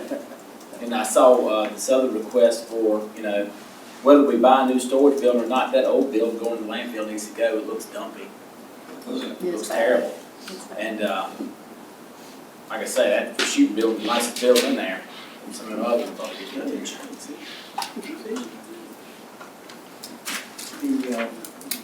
That's the truth. Real nice compared to the rest of the stuff. So for tourism, really only one request. We were able to find most of that. Just additional savings from the department to continue with marketing and recruitment. So we had some of those things. You remember the King Cat tournament, some of that is really things like that to have a pot of money for that and for events and recruitment. So the treasurer's office, they requested additional funding for part-time, back to our policy of that's recurring. So it's not that it's not needed, but that's an operating request, so we'll look for that. But we could for this year supplement some money on DMV stops. That does help us as the county collect taxes, and so the treasurer's office has been utilizing that tool. Of course, there's a cost to that, and so that is a little bit of an increase needed for the budget. So we recommended that from the request. For the registrar's office, they had $16,000 for election mandates on the law change. Basically, it's replacement of signs, so we recommended $10,000 of the $16,000, and then more than likely some savings in other capital accounts that could be used for the difference there on the signs. And then social services, this one's a little different because it's a lot of verbiage in there, and this is their wording, but of course they get reimbursed. We are reimbursed as a county about 80% from the state. So the quotes of $25,000, this is the only one because it's social services for overtime because of how they're funded from the state that we recommended to supplement them because they are. So really of the $25,000, $5,000 is really only the local match. So the rest of the money will come from the state and ultimately that'll be a state reimbursement when they spend it. Hence why you see a request of 25 because that's what they fully need, but really the local portion is 5. So it is fully funding the request from the local. And the same thing for priority 2. So the quote to replace the carpet is $66,000 on the last page. Well, 20% of that is essentially $10,230. So this would allow social services their requests, and then as they receive that additional state reimbursement, we put it back in their line items. But that's going to be as they move forward with the project. So all of those items together come to the $400,000 for department requests. All of the items for general properties with the one beside them are $630,000. That's to be funded at a separate pot, recommended to be. And then the volunteer grant program is separate up there. This one has number 2 beside it. So out of $1.4 million in requests, we're recommending funding almost $1.1 million. So the vast majority we're able to fund with the year-end surplus. So that's the recommendation in some detail. Certainly, if there's other requests for more information or comments, we'll take them. I don't have, Go ahead, bro. I don't have any questions, but I do have a comment. I think based upon the knowledge, the insight that you all have as staff and why you made these recommendations, I think this is an excellent recommendation. And I think you did a good job with this. And I'm willing to accept all of this basically because you all had the insight that we didn't have.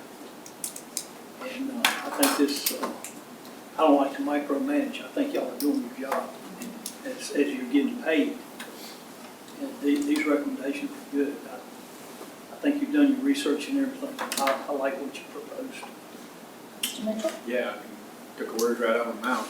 I would like to add one thing, just what knowledge I have in the public safety world. This is just me looking out for the board since I'm not going to be here much longer, but I've talked about ambulances for the last couple of years. It was my first year, maybe my second year, we bought, I think we did the lease program, we got some new ambulances, got 3. Well, there's 3 years of abuse on those ambulances since we bought those. I can't remember if it was this year or last year, but a couple different times I've recommended this board taking some of all this extra money we have and at least buying some cabin chassis so we had them on hand to send to the companies to put the box on. No one for public safety has approached me, but I do ask because to get an ambulance now, you're looking at 2 years, maybe? We order them now for 2026. 2026, so that would be basically 3 more years of abuse on trucks. I'm telling you, they're not going to last. And what I'm afraid is going to happen is when we finally get to the point in a budget year, whether it be the budget coming up, that, oh crap, we got to buy some ambulances. Well, we got to wait 3 more years. You have to have running ambulances. There's no way around it. And no fault to the career staff that's out there running them. With the roads and what we have to navigate around here, there's no way to really run them and run them hard and not abuse them. So I would really suggest, I don't know if anything in that $500,000 would be for cabin chassis, but there's cabin chassis out there because I look continuously trying to find a good deal for myself to replace one of my crew cab trucks. They're out there. Let's get our hands on 2 or 3 of them. How much do they cost? You can pick up a cabin chassis right now for $50,000 to $65,000 probably. For what they want, they need a 4-wheel drive F450 or F550. It's got to have the right wheelbase to put a box on it, but and they've got to would prefer them to be 4-wheel drive so they'll be able to operate when it snows. But having them on hand, so when you go to the budget next year, be like, hey, look. I already have the cabin chassis. I just need you to schedule the box. I think it put us 2 years ahead of the game. And I think this board needs to get ahead of that situation. I can remember back in the day when the rescue squads could go out and buy station wagon from the dealer. They Can't do that today. You can't do that today. But this is a serious problem. And Director Ferguson is here. Am I wrong? No, the only thing you got to have in addition is that you got to come with what's called an ambulance package on. Right. And right now, we just got a quote for the entire truck, it's $338, something like that, a piece. $338,000 is going to eat up this whole thing, and you're going to have a whole lot of pissed off departments. I'm not talking about using it out of this money, Joe. I'm talking about we have $60 million sitting in accounts in this county. Buy some cabin chassis, let's get ahead of this problem before you got citizens complaining because you got 7 ambulances sitting down there at the Henry Franklin County line waiting to get repaired. That's all I'm saying. This topic will be, as we get into our capital improvement work session. Chris, when is that scheduled? We really haven't scheduled that, Oh, okay. Madam Vice Chair. What the thought would be, of course, our capital improvement requests are now into the departments. They're now into us. We're going through those. We typically like to get capital in front of the board in January. This year, we would like, if possible, at your December meeting to have that conversation because of the equalization discussion with the board reassessment.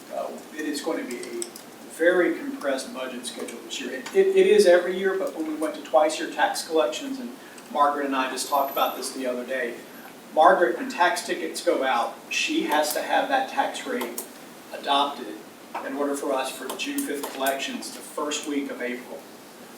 And so we've been going down that path the last couple of years. The difference this year is it's the reassessment.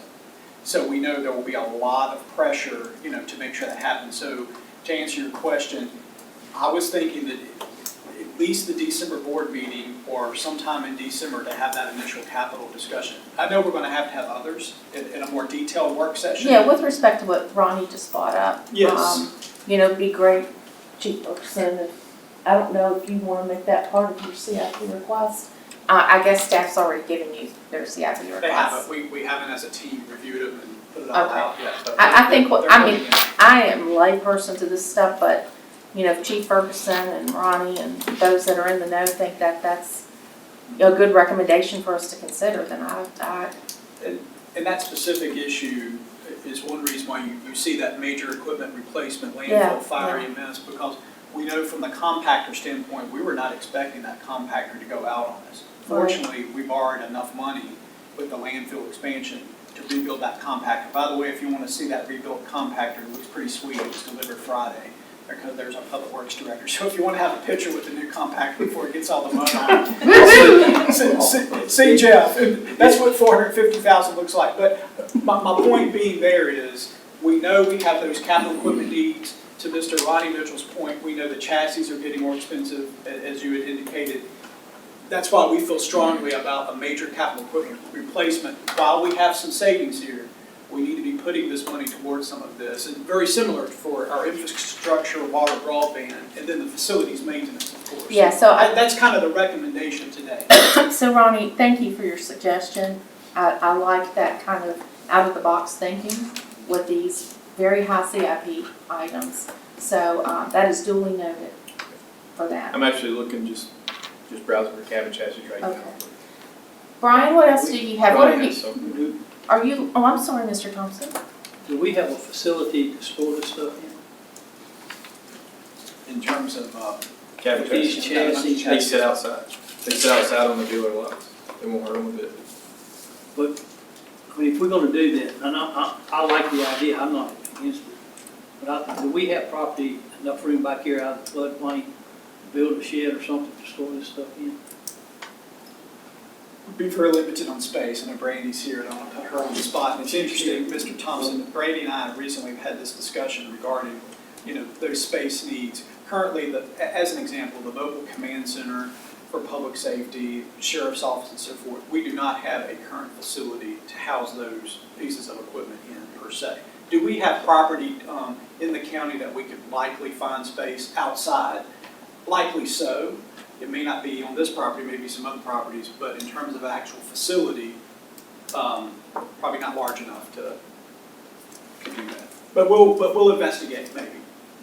And storage is Yeah. part of my CIP request that's going Yes. in case we lose what I'm just going to call the storage space at the Tanyard facility, that's the school building. Yes. If they renovate that building and we get booted out, that's voter registrar, courthouse, public safety, sheriff's office, my stuff. Okay. We're going to have a large need for storage at that point. I think that we would it would behoove us to take some of that money and build some kind of a facility that would house our needs that we're doing instead of, I think we definitely need to talk about that because I think that's important. I know just from equipment, my tractors and stuff, it's not cool for them to sit out. It puts a lot of wear and tear on them, not necessarily. Equipment sheds and stuff. Nick? I like this. I want to see Margaret's barrier go up right away, and I agree with what they said, that you guys are in this and y'all know what y'all are doing. I hope that we are. I know everybody got their tax tickets, and did not get the adjustments we made last year, so it's plenty on them. And I hope we are spending this money to hopefully save us on the budget, because people are gonna struggle to pay these things, people are struggling, and, rollover money, whatever money it is, it doesn't matter what it is, it's tax money, and we need to be spending it wisely. And, sending out tax tickets, all good, you gotta collect it. I hope we're looking at it that way. Okay, thank you, Nick. Any other comments for Brian? Tommy, did you have something? Yeah, I agree with Mr. Thompson. I think this is pretty well thought out. We do look to y'all for advice. Y'all do know the inside better than we do, and I appreciate that. And, I agree with Nick. Margaret needs to get her protection up as quick as possible. Because like I said, I've been in that when people are irate, and it is scary sometimes. And I agree with Mr. Nick Mitchell that, we need to make sure that everything is, well, let me back up a minute. We didn't give everybody a whole lot of Christmas this past last year. I mean, we didn't give 15 personnel we needed, we didn't do a whole lot of stuff. So I think it's a start, once people see that, you know, we're trying to update, trying to do, I think that help retain our employees better also. So I like that idea, I like that idea. I like it. Like I said, I like to see Marvin get her protection up as quick as possible.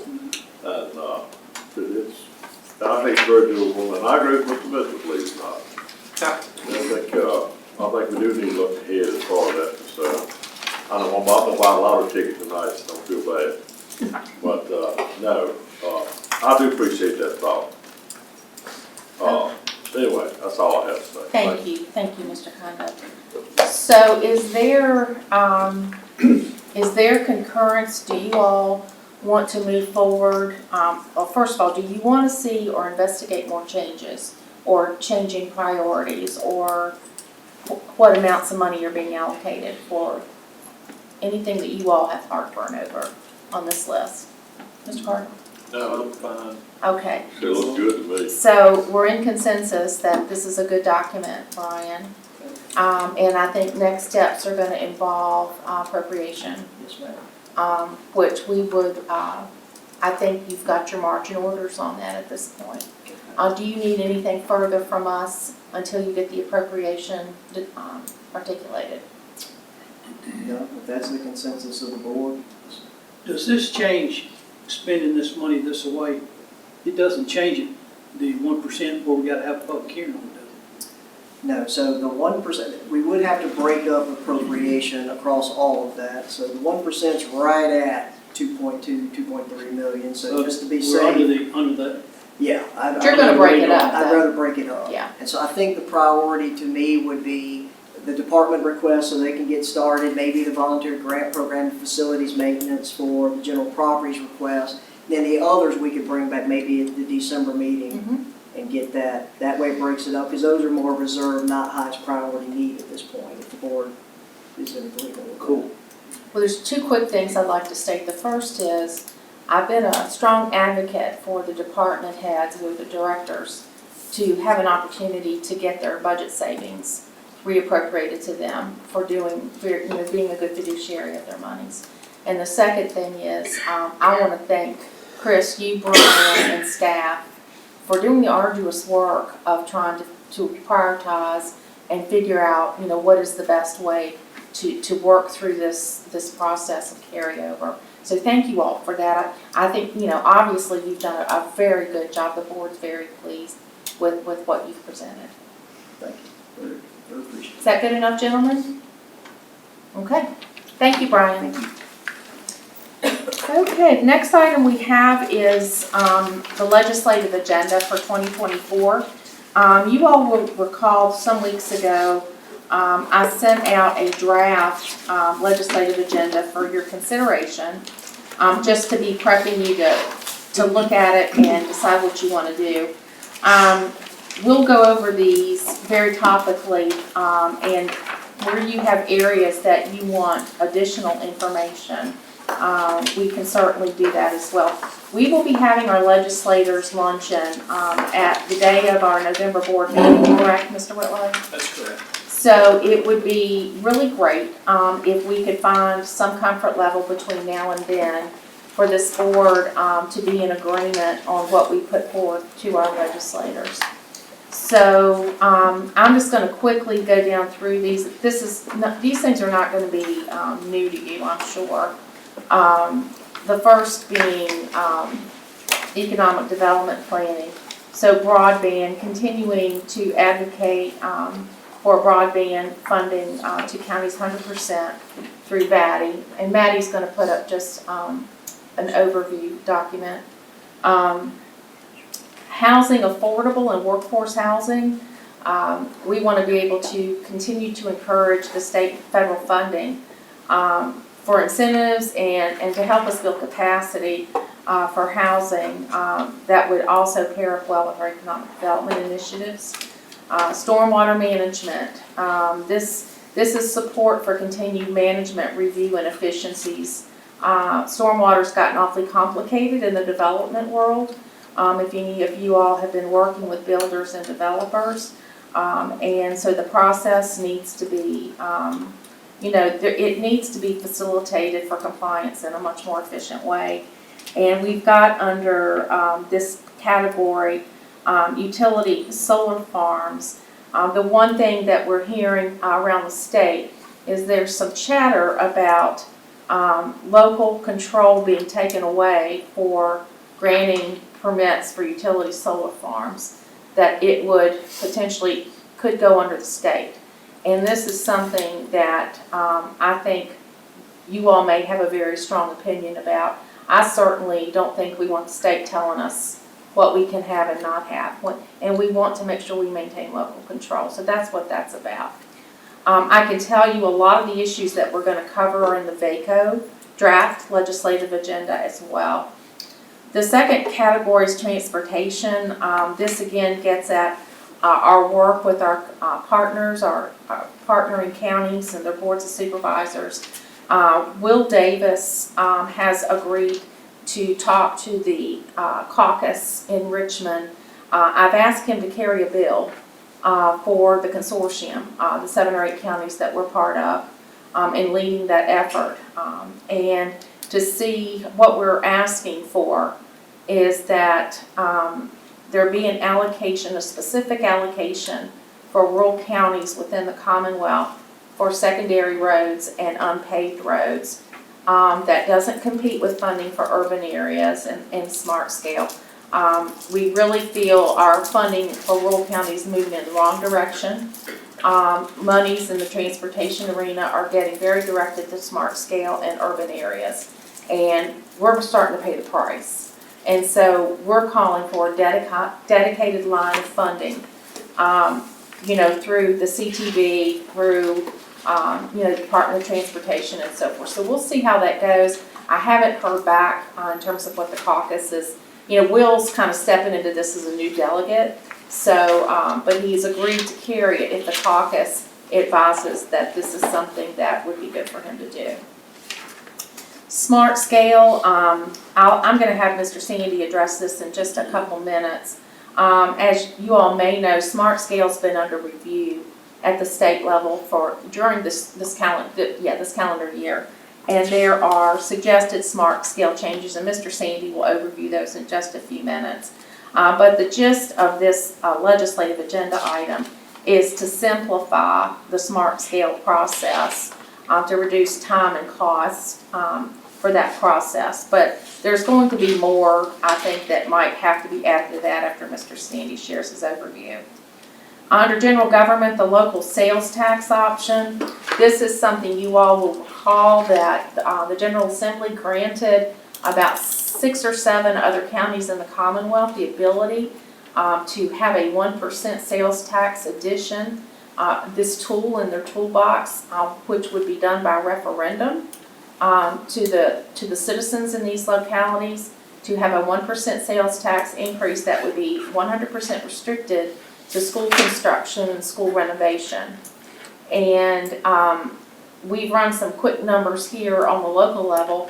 This could end up being about $6 million a year for this locality, for Franklin County, if we were able to, number one, have permission and the ability to have the tool in our toolbox, but then the board would need to choose whether to go to referendum to try to advocate for this, and it would be a local decision, which is where it should be. So that is on our agenda. We at least are advocating for the tool. That's what this is all about at this point. And I've talked to Will also.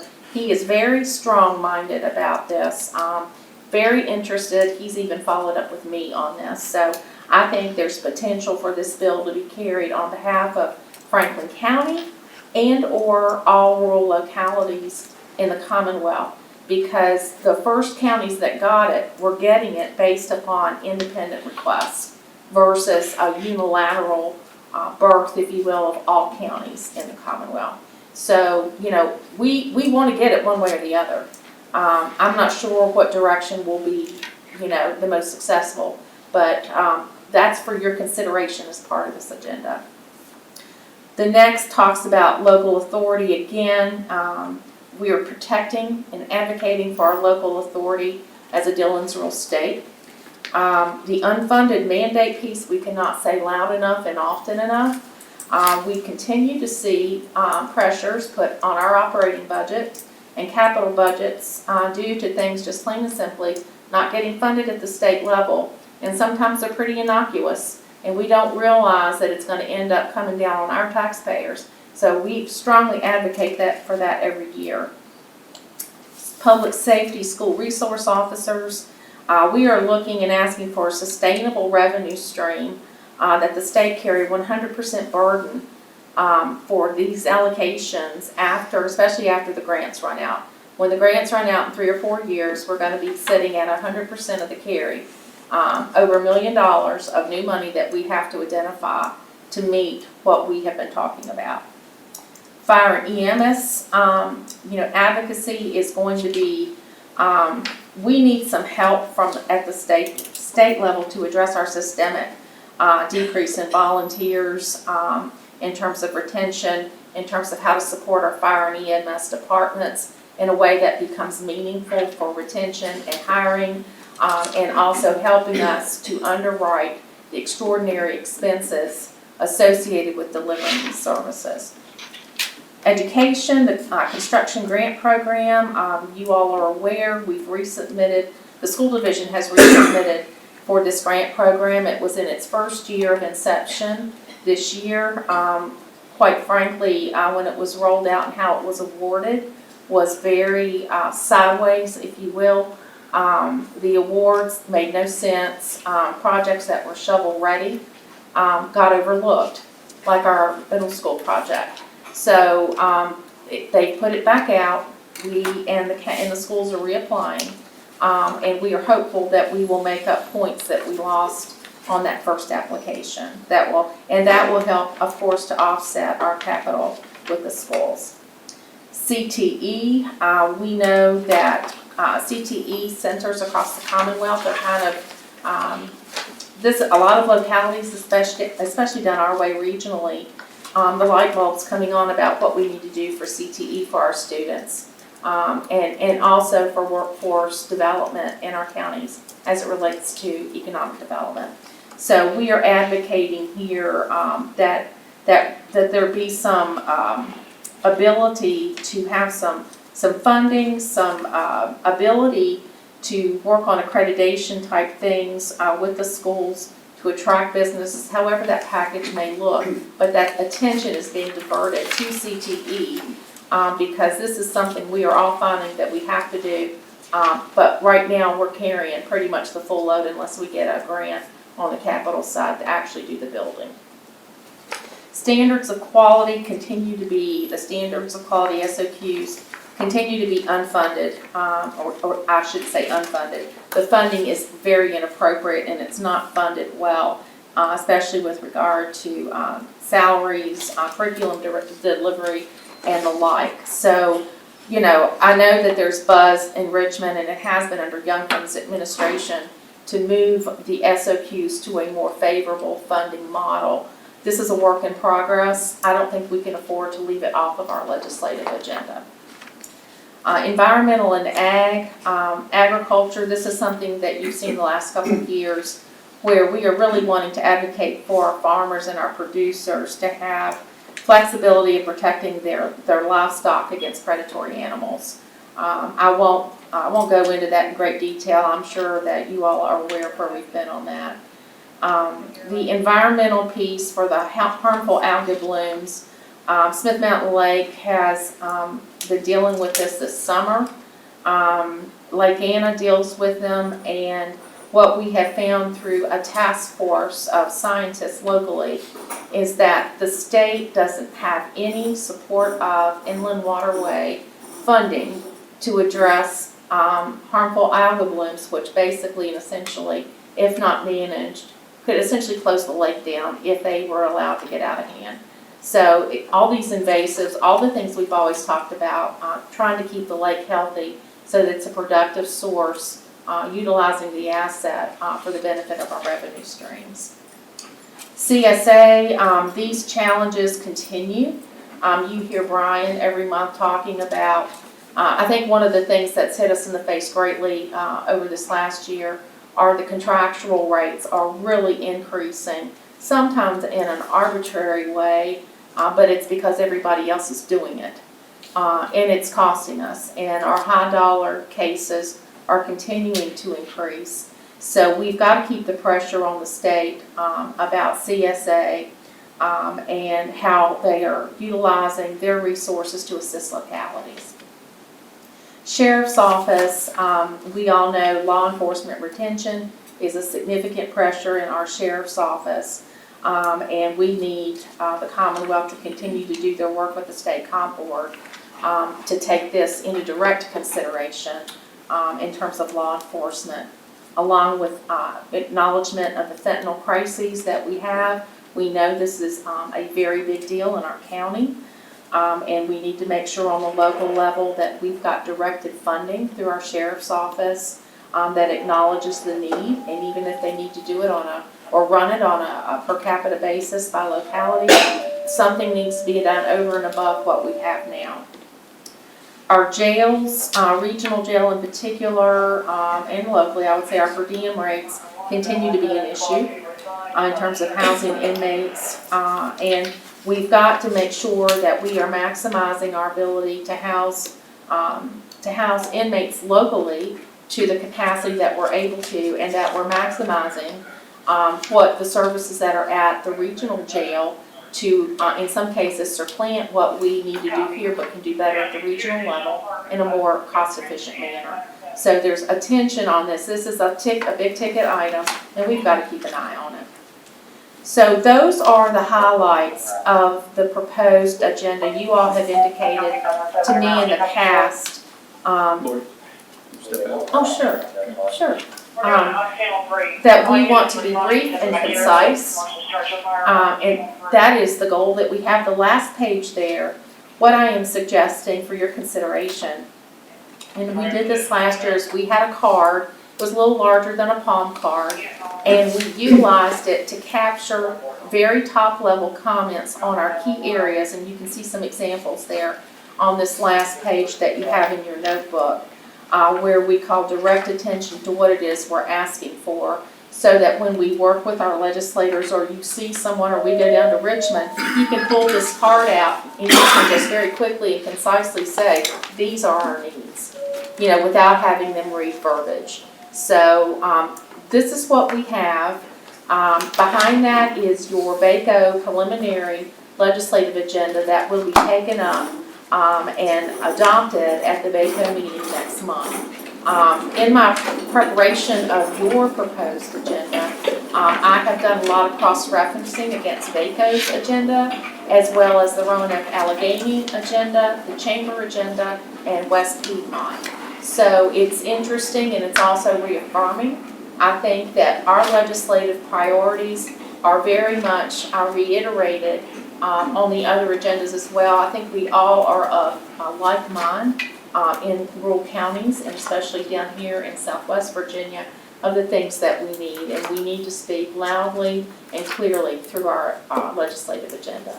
So with that, I will open up the floor for your thoughts on the draft, for things you don't like, things you like, things you want to see added, and so forth. I just want to open the floor for general discussion. On the agriculture part. Yes, sir. Lori, I remember when we met with the Farm Bureau Board, and me personally, I feel there's more of an emphasis on working on more easily obtained kill permits for animals eating crops than it is Oh, okay. predatory animals after livestock. Okay, I okay, think that would be pushed in okay. Thank than, you. I agree with Mr. Mitchell. I think predatory animals. I mean, you run into that problem, but it's not near the problem that deer and bear are tearing up beans and corn. Do we want to be specific about, or just, I would just put protecting. I mean, sure, the emphasis toward predatory control is fine, but I would say it's more of a need to protect your crops. to protect the crops? Yes. Okay, gotcha. I can certainly add that. 'Cause, I mean, if you have something tore up and you get a kill permit, they'll give you 5 years and you need 30. Thank you for bringing that up and reminding us. I think that's necessary. Thank you, Nick. I have one thing, Lori, under Yes. that, the lake, the algae bloom. Yes.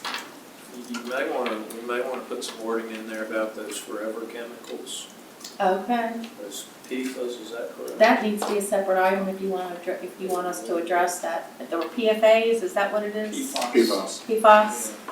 Okay. Just a suggestion, I don't know, you can look and see what VACO does include something about that. Okay, That was brought up in my VACO, one of those committee meetings. okay. I will check their agenda for that. I can't recall mine. Is the board in concurrence with potentially, well, I'll give you all, the proposed changes and we'll deal with that. What other things are you seeing or have concern about or want to add or take out? Good meeting. Do you all agree that these are things that are meaningful to the welfare of the county? You feel that you own, we as a board need to own these things in terms of knowing that if somebody asks us on the street, well, what do you need? What would be your legislative ask?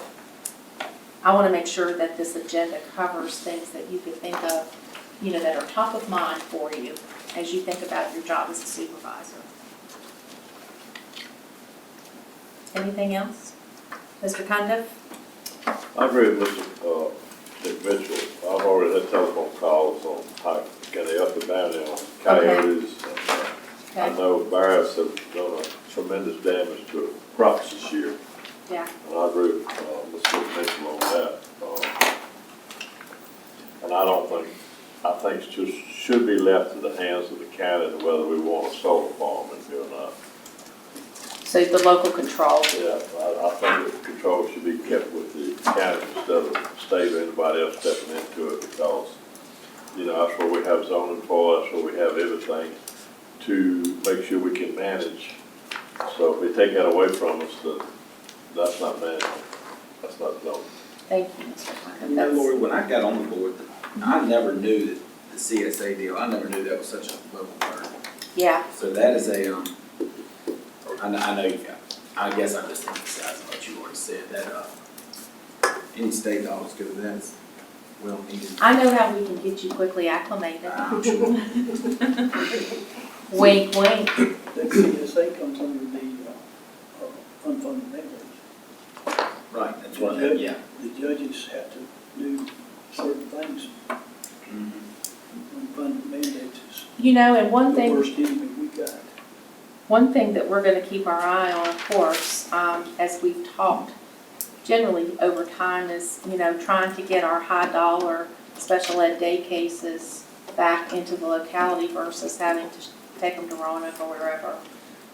And the schools, we've got the schools talking about that. They have some plans that they're massaging to get that accomplished. And we're going to keep an eye on that, especially as if the CTE center gets built and there can be some transition and exit from some facilities they have, they're keeping their eye on, that's going to be a priority for the schools. And I know this board feels strongly about trying to bring those children back into the county. that's where they need to be, number one, is community placement. But also the cost is just, it's unsustainable, pretty much. Anything else that you all, what I can do, I guess you have a couple options.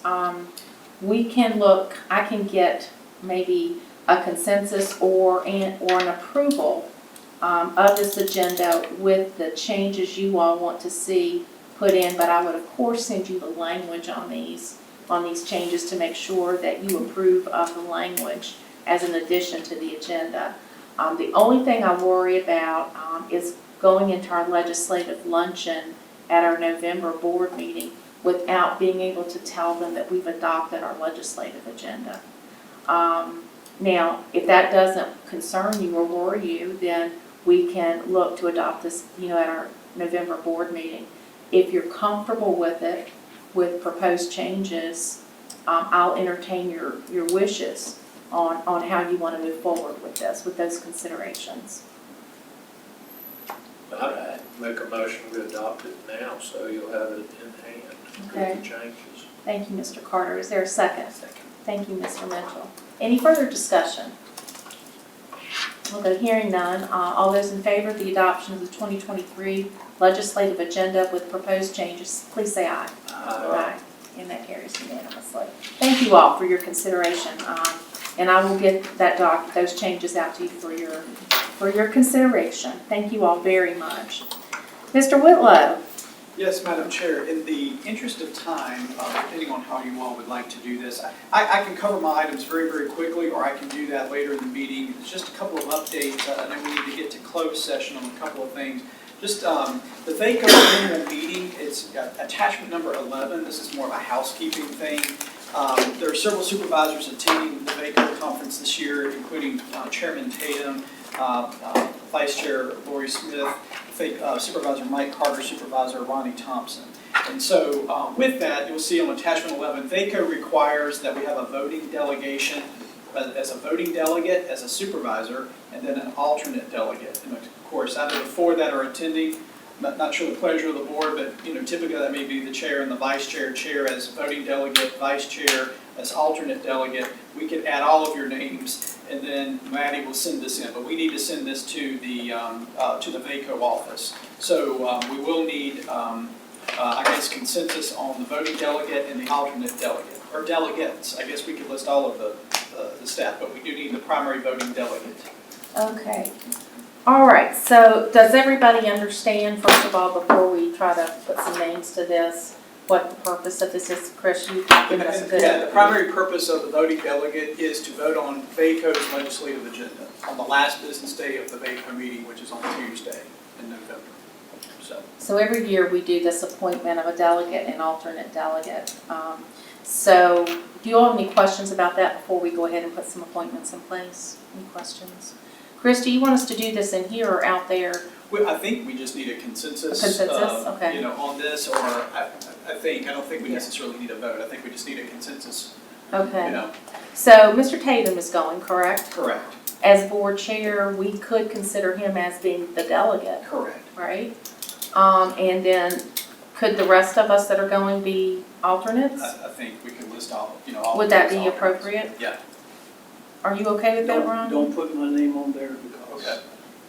That's just, I plan on going, but it all depends on how the surgery works out. Of course. It's just, I've got 8 days for that after surgery.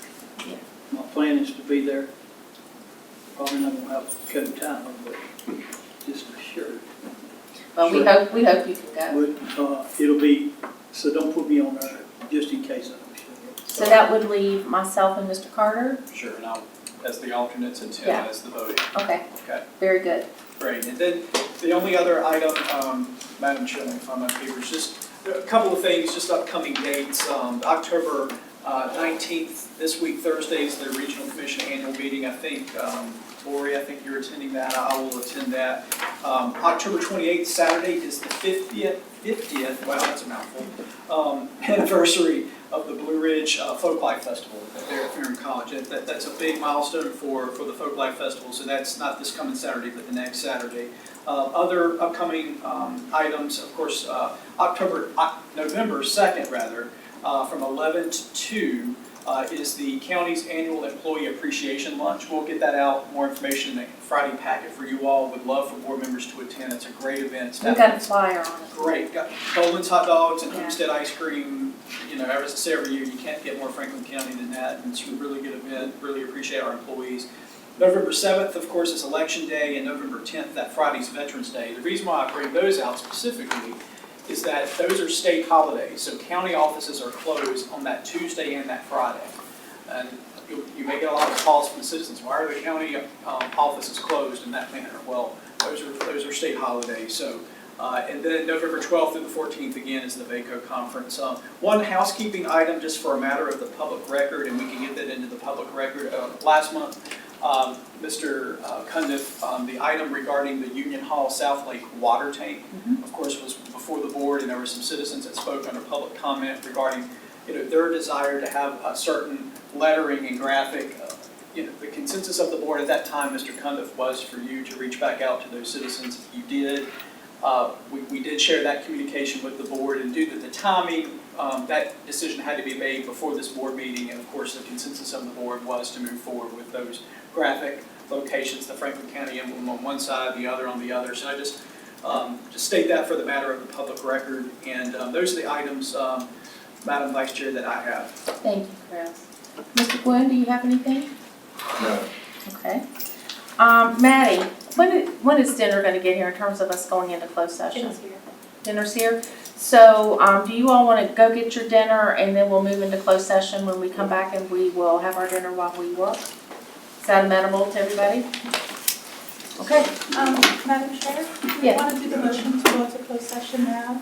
Do you want us to do it before we go get our dinner? Thank you, Madam Chair. Motion. The Franklin County Board of Supervisors will motion to enter into a closed meeting in accordance with 2.2-3711A1, discussion of appointments to county boards, commissions, etc. A3, discussion of the acquisition of real property or the disposition of real property. A5, discussion concerning a prospective business or industry or the expansion of an existing business or industry.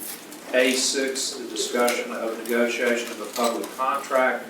A29, discussion of the terms of a public contract of the Code of Virginia as amended.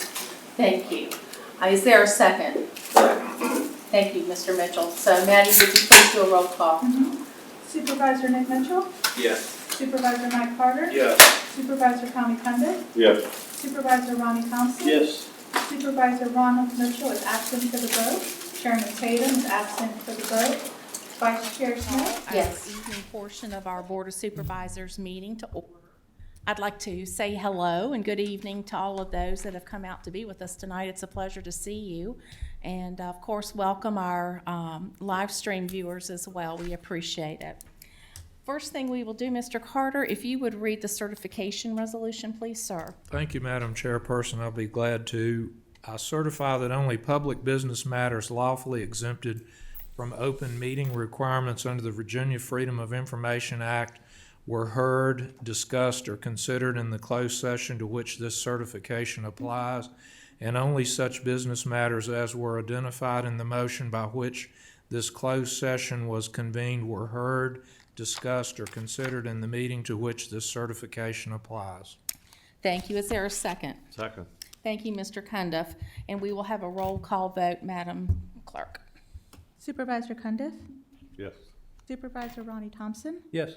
Supervisor Nick Mitchell? Yes. Supervisor Mike Carter? Yes. Supervisor Ronald Mitchell is absent for the vote. Chairman Tatum is absent for the vote. Vice Chairman Smith? Yes. Thank you. Okay, we are officially back in open session. The next thing that we have on our agenda is the consideration of appointments by supervisors. We have a few to make tonight, if you would indulge us through this. I'm going to begin with a reappointment of Johnny Smith to be reappointed to Aging Services, and I would entertain a motion for his reappointment. So moved, Madam Chairperson. Second. Thank you. All those in favor, please say aye. Aye. Aye, and that carries unanimously. We've got two appointments for the Ag Committee. I will deal with these separately if it's okay with everybody. The first Ag appointment we have is to reappoint Mr. Donnie Montgomery. Is there a motion? Second. And Mr. Cundiff, your second? Yeah, I'm Thank ahead you. of the game. Thank you. All those in favor, please say aye. Aye. And that carries unanimously. The second Ag appointment is for Jason Altus. If I could have a motion, please. So moved. Thank you. Second. Thank you. All those in favor, please say aye. Aye. Aye. Like sign, that carries. We have an appointment for Deanna Harris to the IDA. Motion, So moved. please. Thank you, Mr. Thompson. Is there a second? Second. Mr. Carter, second. All those in favor, please say aye. Aye. Got a lot of anxious. Want your thing, man, I can do that. Okay, I have an appointment to reappoint Gary Robertson to the Industrial Development Authority for Gills Creek. I would, as the chair, like to make the motion for that. Second. Thank you, Mr. Thompson. All those in favor, please say aye. Aye. And that carries. The last appointment would be to the Roanoke Allegheny Regional Commission to appoint Ms. Carrie Green. And I would submit that as a motion. So moved. Thank you, Mr. Cundiff. All those in favor, please say aye. Aye, and that carries. Okay, board members, thank you so much. Madam Chair, I think Did I forget there one? may be one on the IDA, maybe D. Harris in the Boone District, perhaps? We did that. Oh, you did that? Actually, if the clerk may speak, Madam Chair, the Building Code Appeals. Oh, thank you, Maddie. I knew Thank it was you. something. Yeah, Sorry, those Maddie. weren't listed on here. Thank you very much. I'm glad somebody keeps us in shape here. Okay, so I have two appointees that have volunteered to sit on the Building Code Appeals Board. I have an appointment for Mr. Eric Buck. I would entertain a motion to appoint him. So moved. Thank you. Is there a second? Second. Thank you, Mr. Cundiff. All those in favor, please say aye. Aye. And then for the same, for Board of Building Code Appeals, we have a Mr. John Nicholas Jones. I'll entertain a motion. So moved. Thank you, Mr. Thompson. Is there a Second. second, Mr. Cundiff? All those in favor, please say aye. Aye. And that carries unanimously. Maddie, did I catch it all? Yes, ma'am, you did. Okay. I really want to thank you supervisors. To keep these appointments coming, that's great. And we appreciate people, of course, volunteering their time to service the citizens in the county, generally speaking. Okay, the next item on our agenda, we have previously advertised a public hearing to consider an ordinance to add a mobile food units license tax. And I think the proposed amendment would add a license tax for mobile food units, which include but are not limited to food trucks and trailers. The proposed ordinance is to amend Article 8 by adding Division 9, and there is an attachment to that effect. Mr. Whitlow, do you have opening remarks? And Ms. Torrance, I would invite you to the podium. Sure.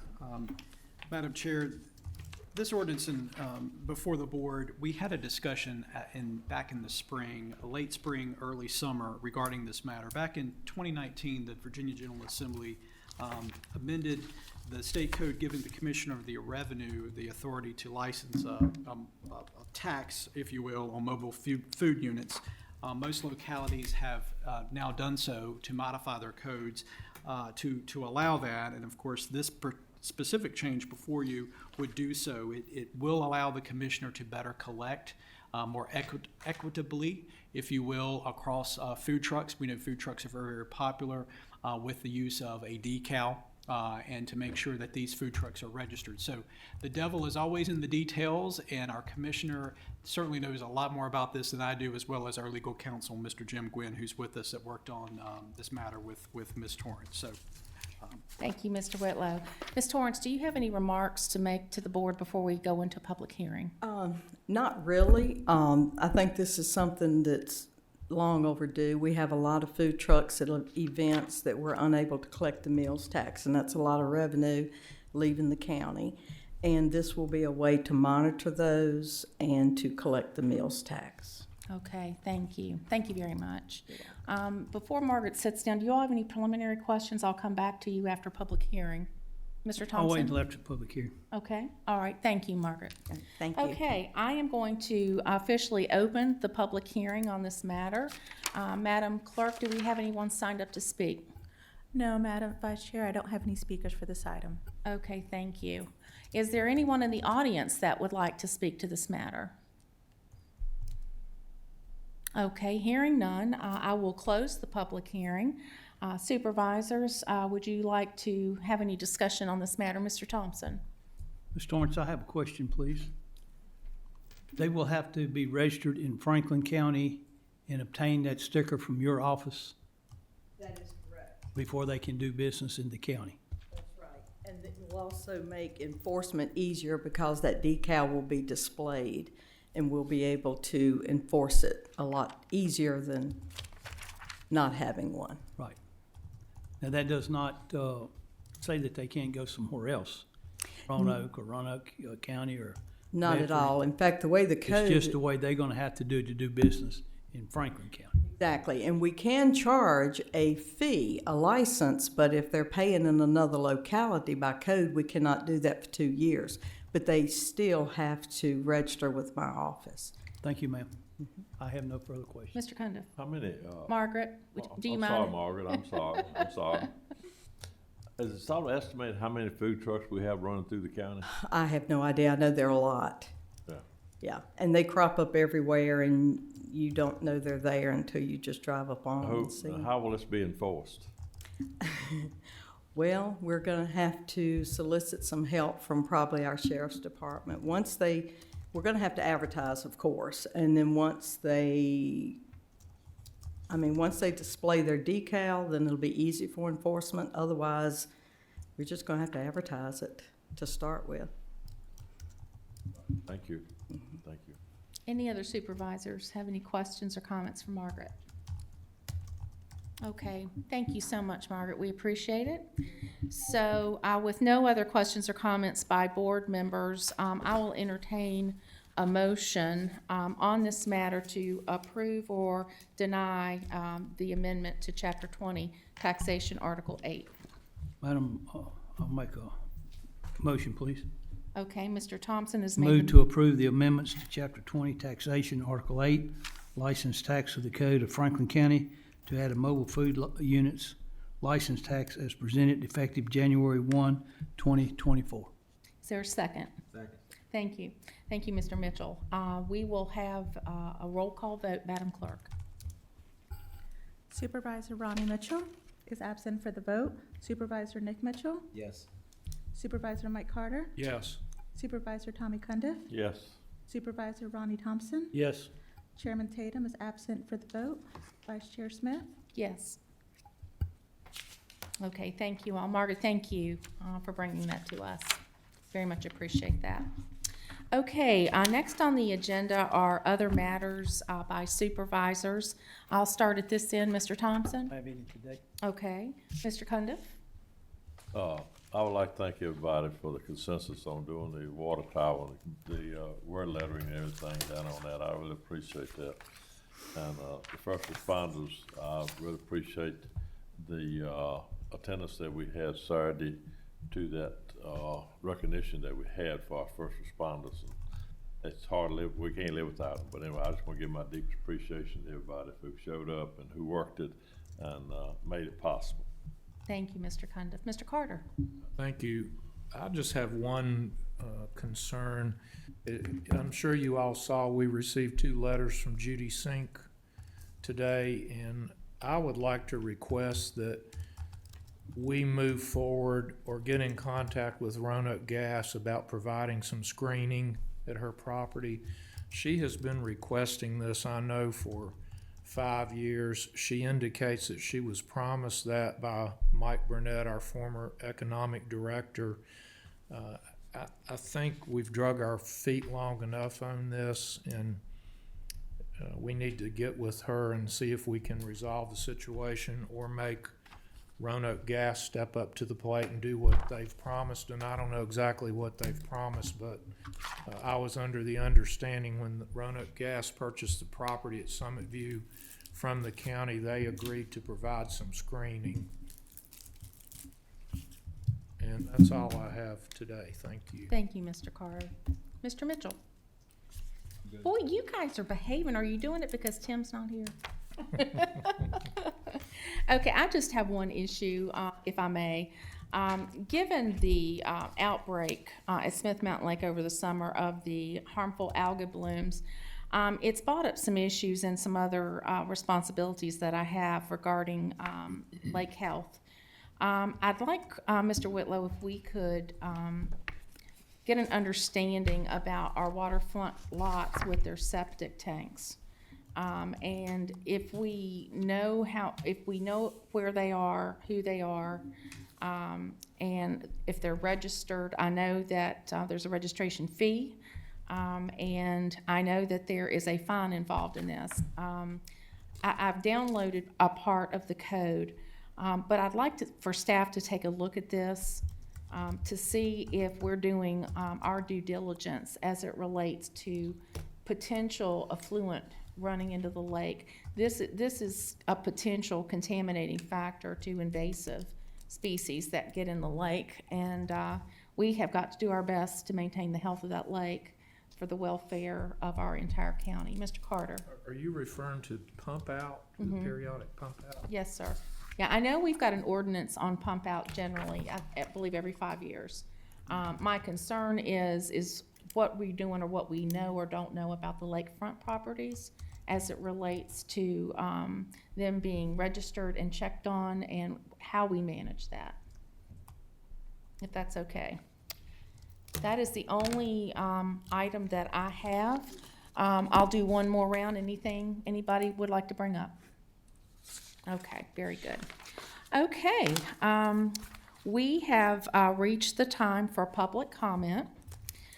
We've set this time aside. Public comment gives citizens an opportunity to address the board in person or in writing on matters appropriate to the responsibilities of the board.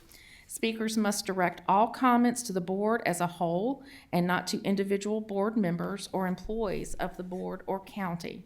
Personal attacks and insulting, profane, or vulgar language will not be tolerated. Likewise, commentary on issues that are not within the purview of the board and that are not a function of local government and over which we have no control are not acceptable. Public comment is not a question and answer session, and board members will not answer questions during public comment. If a speaker violates these rules, the chair may rule the speaker out of order, and upon second violation, have the speaker removed from the podium. Madam Clerk, if you would call our first speaker, please. Ms. Hannah White, would you please approach the podium?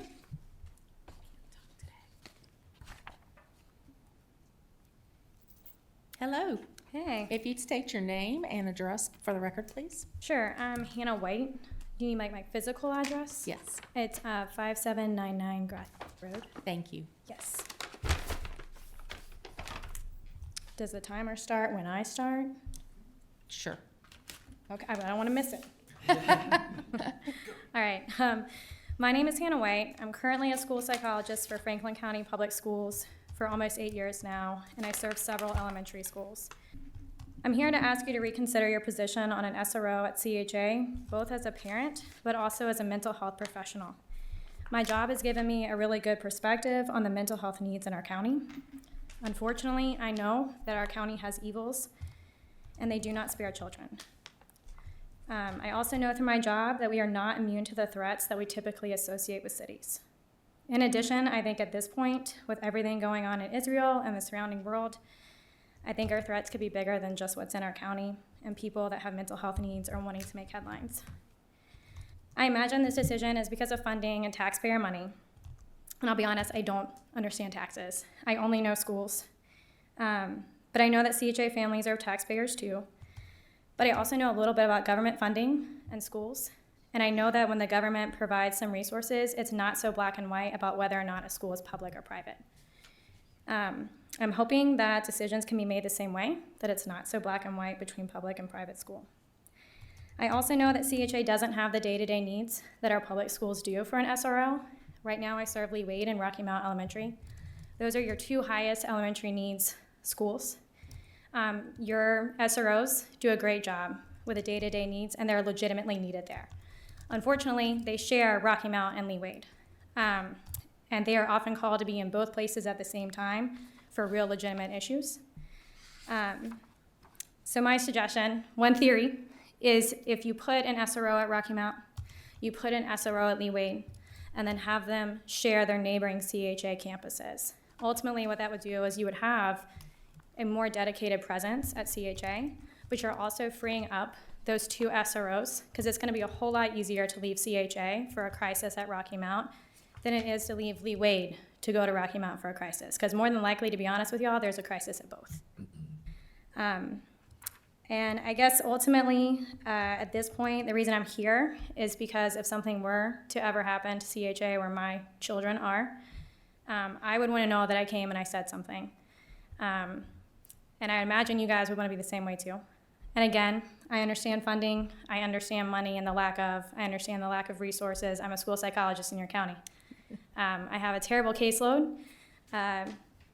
I can go to a neighboring county and get paid an astronomical amount more, have less job duties, and a less caseload, but I love this county, and so I've chosen to stay. So that was all I had to say. Ms. White, we appreciate you taking time to come talk to us. Thank you. Thank you.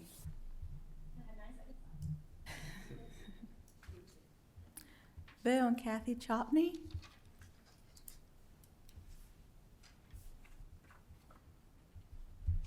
Good evening. I just get the honor of introducing us. I'm Kathy Champney. This is my husband, Bill Champney. We're fairly new to Franklin County. We have a farm on Booker T. Washington. 4561 is our address. Hello, everyone.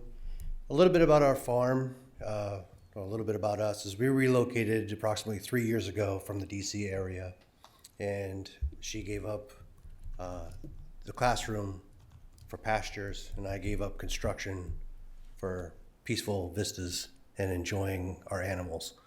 On our farm, we raise chickens, both for meat and for eggs.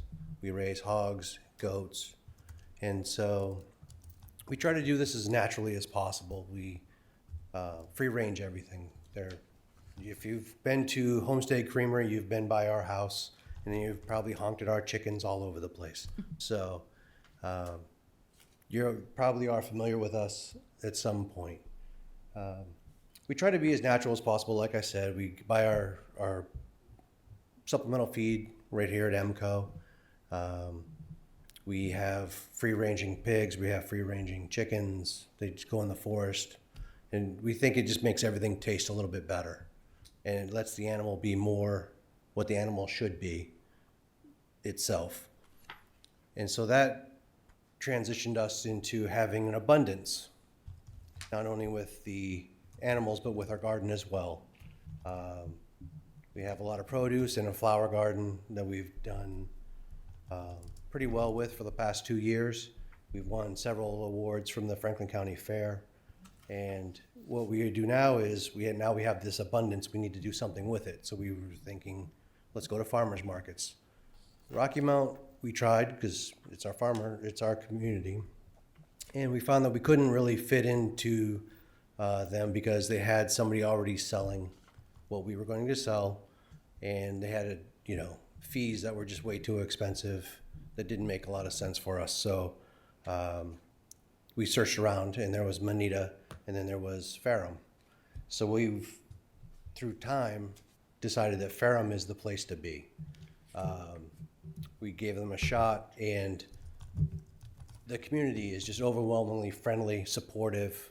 Everybody comes out. Everybody's really excited about the new Thursday location, and hoping that is going to be a new permanent location for the farmers market, and it's going to allow us to grow and build the memories within that community. And that's why we travel 30 minutes twice a week to be at that market, is because the public is just so unanimously friendly and supportive of their farmers market. and their citizens. And we would just like to hope that that property can go to, You can finish your sentence. okay, we'll go to the Ferrum Parks so they can continue to build an area for our families to create memories and enjoy their community more. Thank you so much. We appreciate you all coming out. Thank you. Thank And you. Kathy Cummins? Good evening, Kathy. Good evening. I'm Kathy Cummins. I live at 3579 Kemp Ford Road in Union Hall. Earlier this month, my husband and I were returning home from Maine with our travel trailer. On the way, we stopped at a campground in Pennsylvania on a holiday weekend afternoon for an overnight stay. At the RV site right in front of us was a large group of men and women drinking beer and playing cornhole. No problem with that. But there were two flags flying over their RVs. One was the American flag and the other boldly read, "This is a liberal free zone." I wondered what was their intent with that message. If they had known that my husband and I had voted for Barack Obama, that we have friends and relatives who are LGBTQ, or that we might even be a bit woke, would they have insisted that we leave? These folks had complimented my husband on his skill at backing our trailer into a rather tight spot, and we didn't look any different than they did. There were no threats. But what if our skin was brown instead of pinky tan like theirs? What if we had a flag to fly, one with rainbows? Then what? My great-great-grandfather was a Confederate soldier. His name was Adiron Judson Cheeves, in a large farm called Spalding outside of Montezuma, Georgia. His brother died in one of the Union's prisoner of war camps. He lost his tobacco and cotton farm in the aftermath of the Civil War. Fast forward, his great-grandson, my father, was a Civil War buff. I was dragged around to every battlefield as a kid. But my father was also a civil rights activist. "Make no mistake, Kathy," he said to me, "don't believe what they're teaching you in school. The war between the states was indeed about states' rights, the right to enslave human beings, and that was just plain wrong." My dad was a scholar and a skilled trial lawyer who understood that to be smart, you looked at things from all angles. What the South has done economically to become wealthy, making the country wealthy, was intolerable. And unfortunately, the United States had to fight a civil war to bring the practice of human enslavement to an end. Ms. Moore has shown us that hundreds of years of human treatment, has shown us that after hundreds of years of inhumane treatment, Black citizens from Franklin County fought for and won their personal freedom and the preservation of the United States. Yet the monument in front of our courthouse sends the same kind of message as those Pennsylvania RVers promoting a liberal free zone, that unless you believe the Confederate South was honorable and patriotic, you might not be welcome here in that public judicial building. Thank you. Thank you, Kathy. Mrs. Glenna Moore?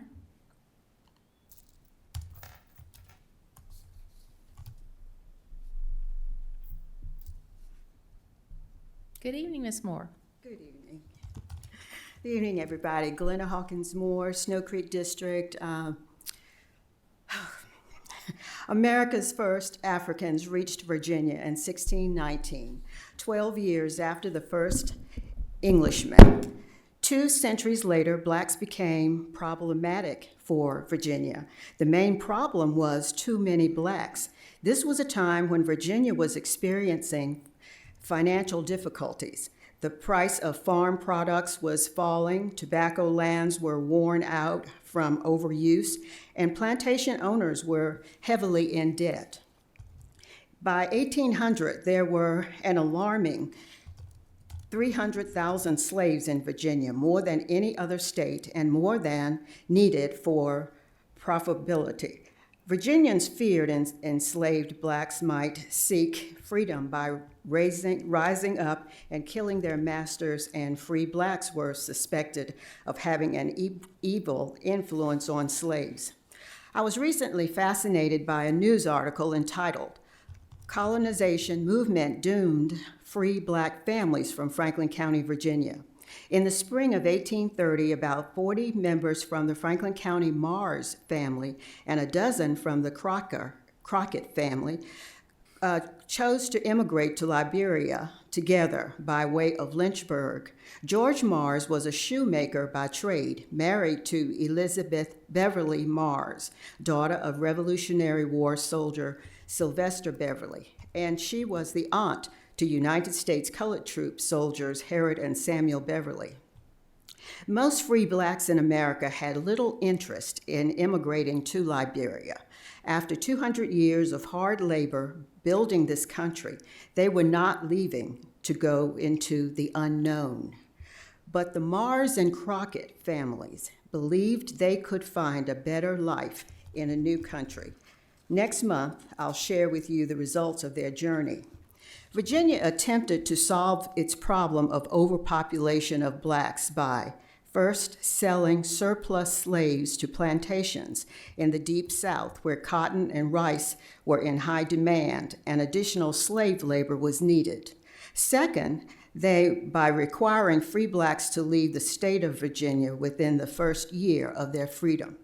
Third, by strengthening laws on slave mobility and literacy. Fourth, by urging free blacks to immigrate to Liberia, West Africa. In 1816, the American Colonization Society was founded. The Franklin County Court appointed 5 white men as commissioners to aid in the removal of free blacks from Franklin County and encourage immigration to Liberia. I must apologize. I have read these out of order. I think I'm showing a little nervousness now, so I'll see you next month. Thank you. Ms. Moore. We appreciate you being with us. Ed Saunders?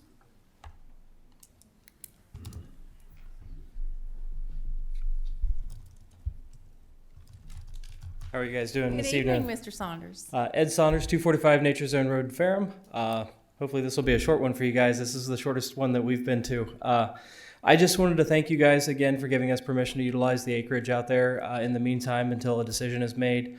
It's been a huge success. We've had a ton of people show up, and we've created something really kind of special for Ferrum. And I'm extremely excited about that. I want to thank the Champneys for coming out and talking about it. We have 35 vendors signed up for our holiday market, so I'm pretty stoked about that. That's the most we've ever had at one of our events for vending.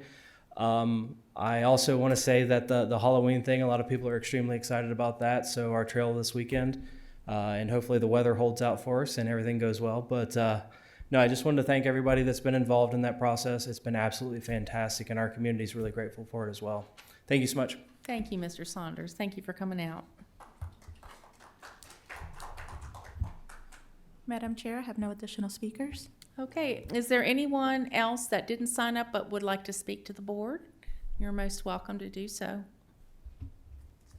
Okay, very good. Thank you all very much for being with us and sharing your thoughts and concerns.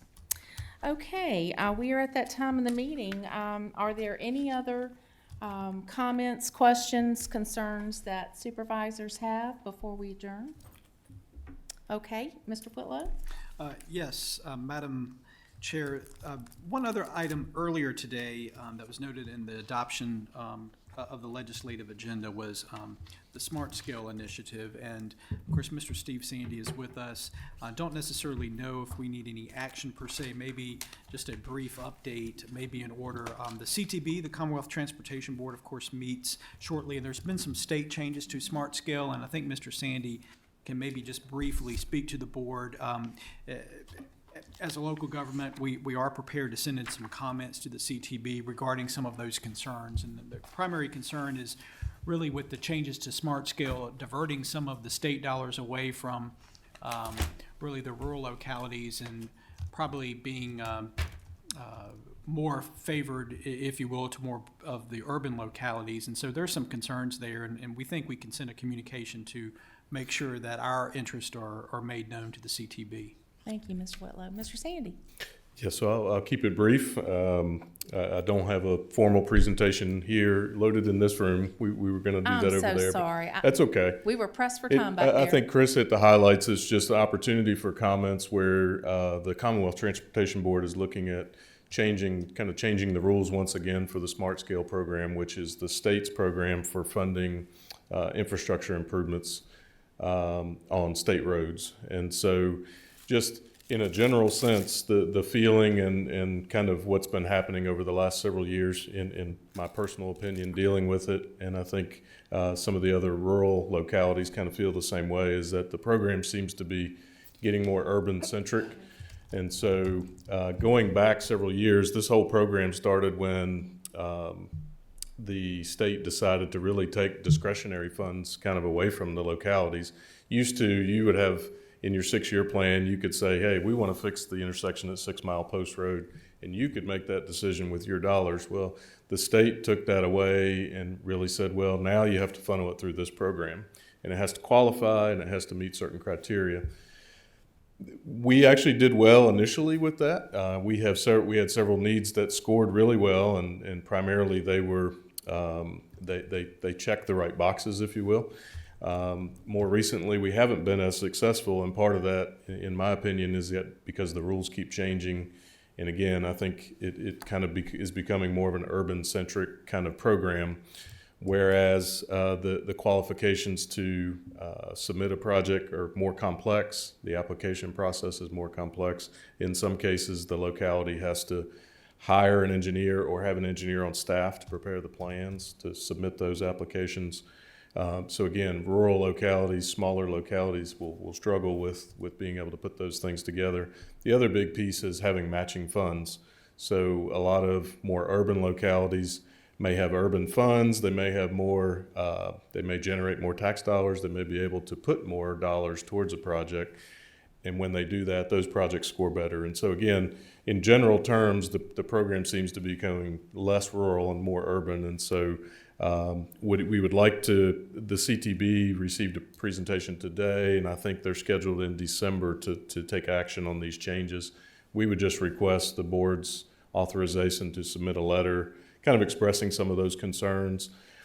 Don't know that it would make any difference or things may change, but at least our CTB member would know that, hey, we have some concerns about some of these changes and how that might negatively affect us. And this is running parallel kind of to the issue you've heard, I think, several times about the funding for secondary roads and the funding for unpaved roads. And so, again, we have this pot that we have very little money, a couple $100,000 to play with, if you will, that we have restrictions on, and that pot is either staying the same or declining, that level of funding.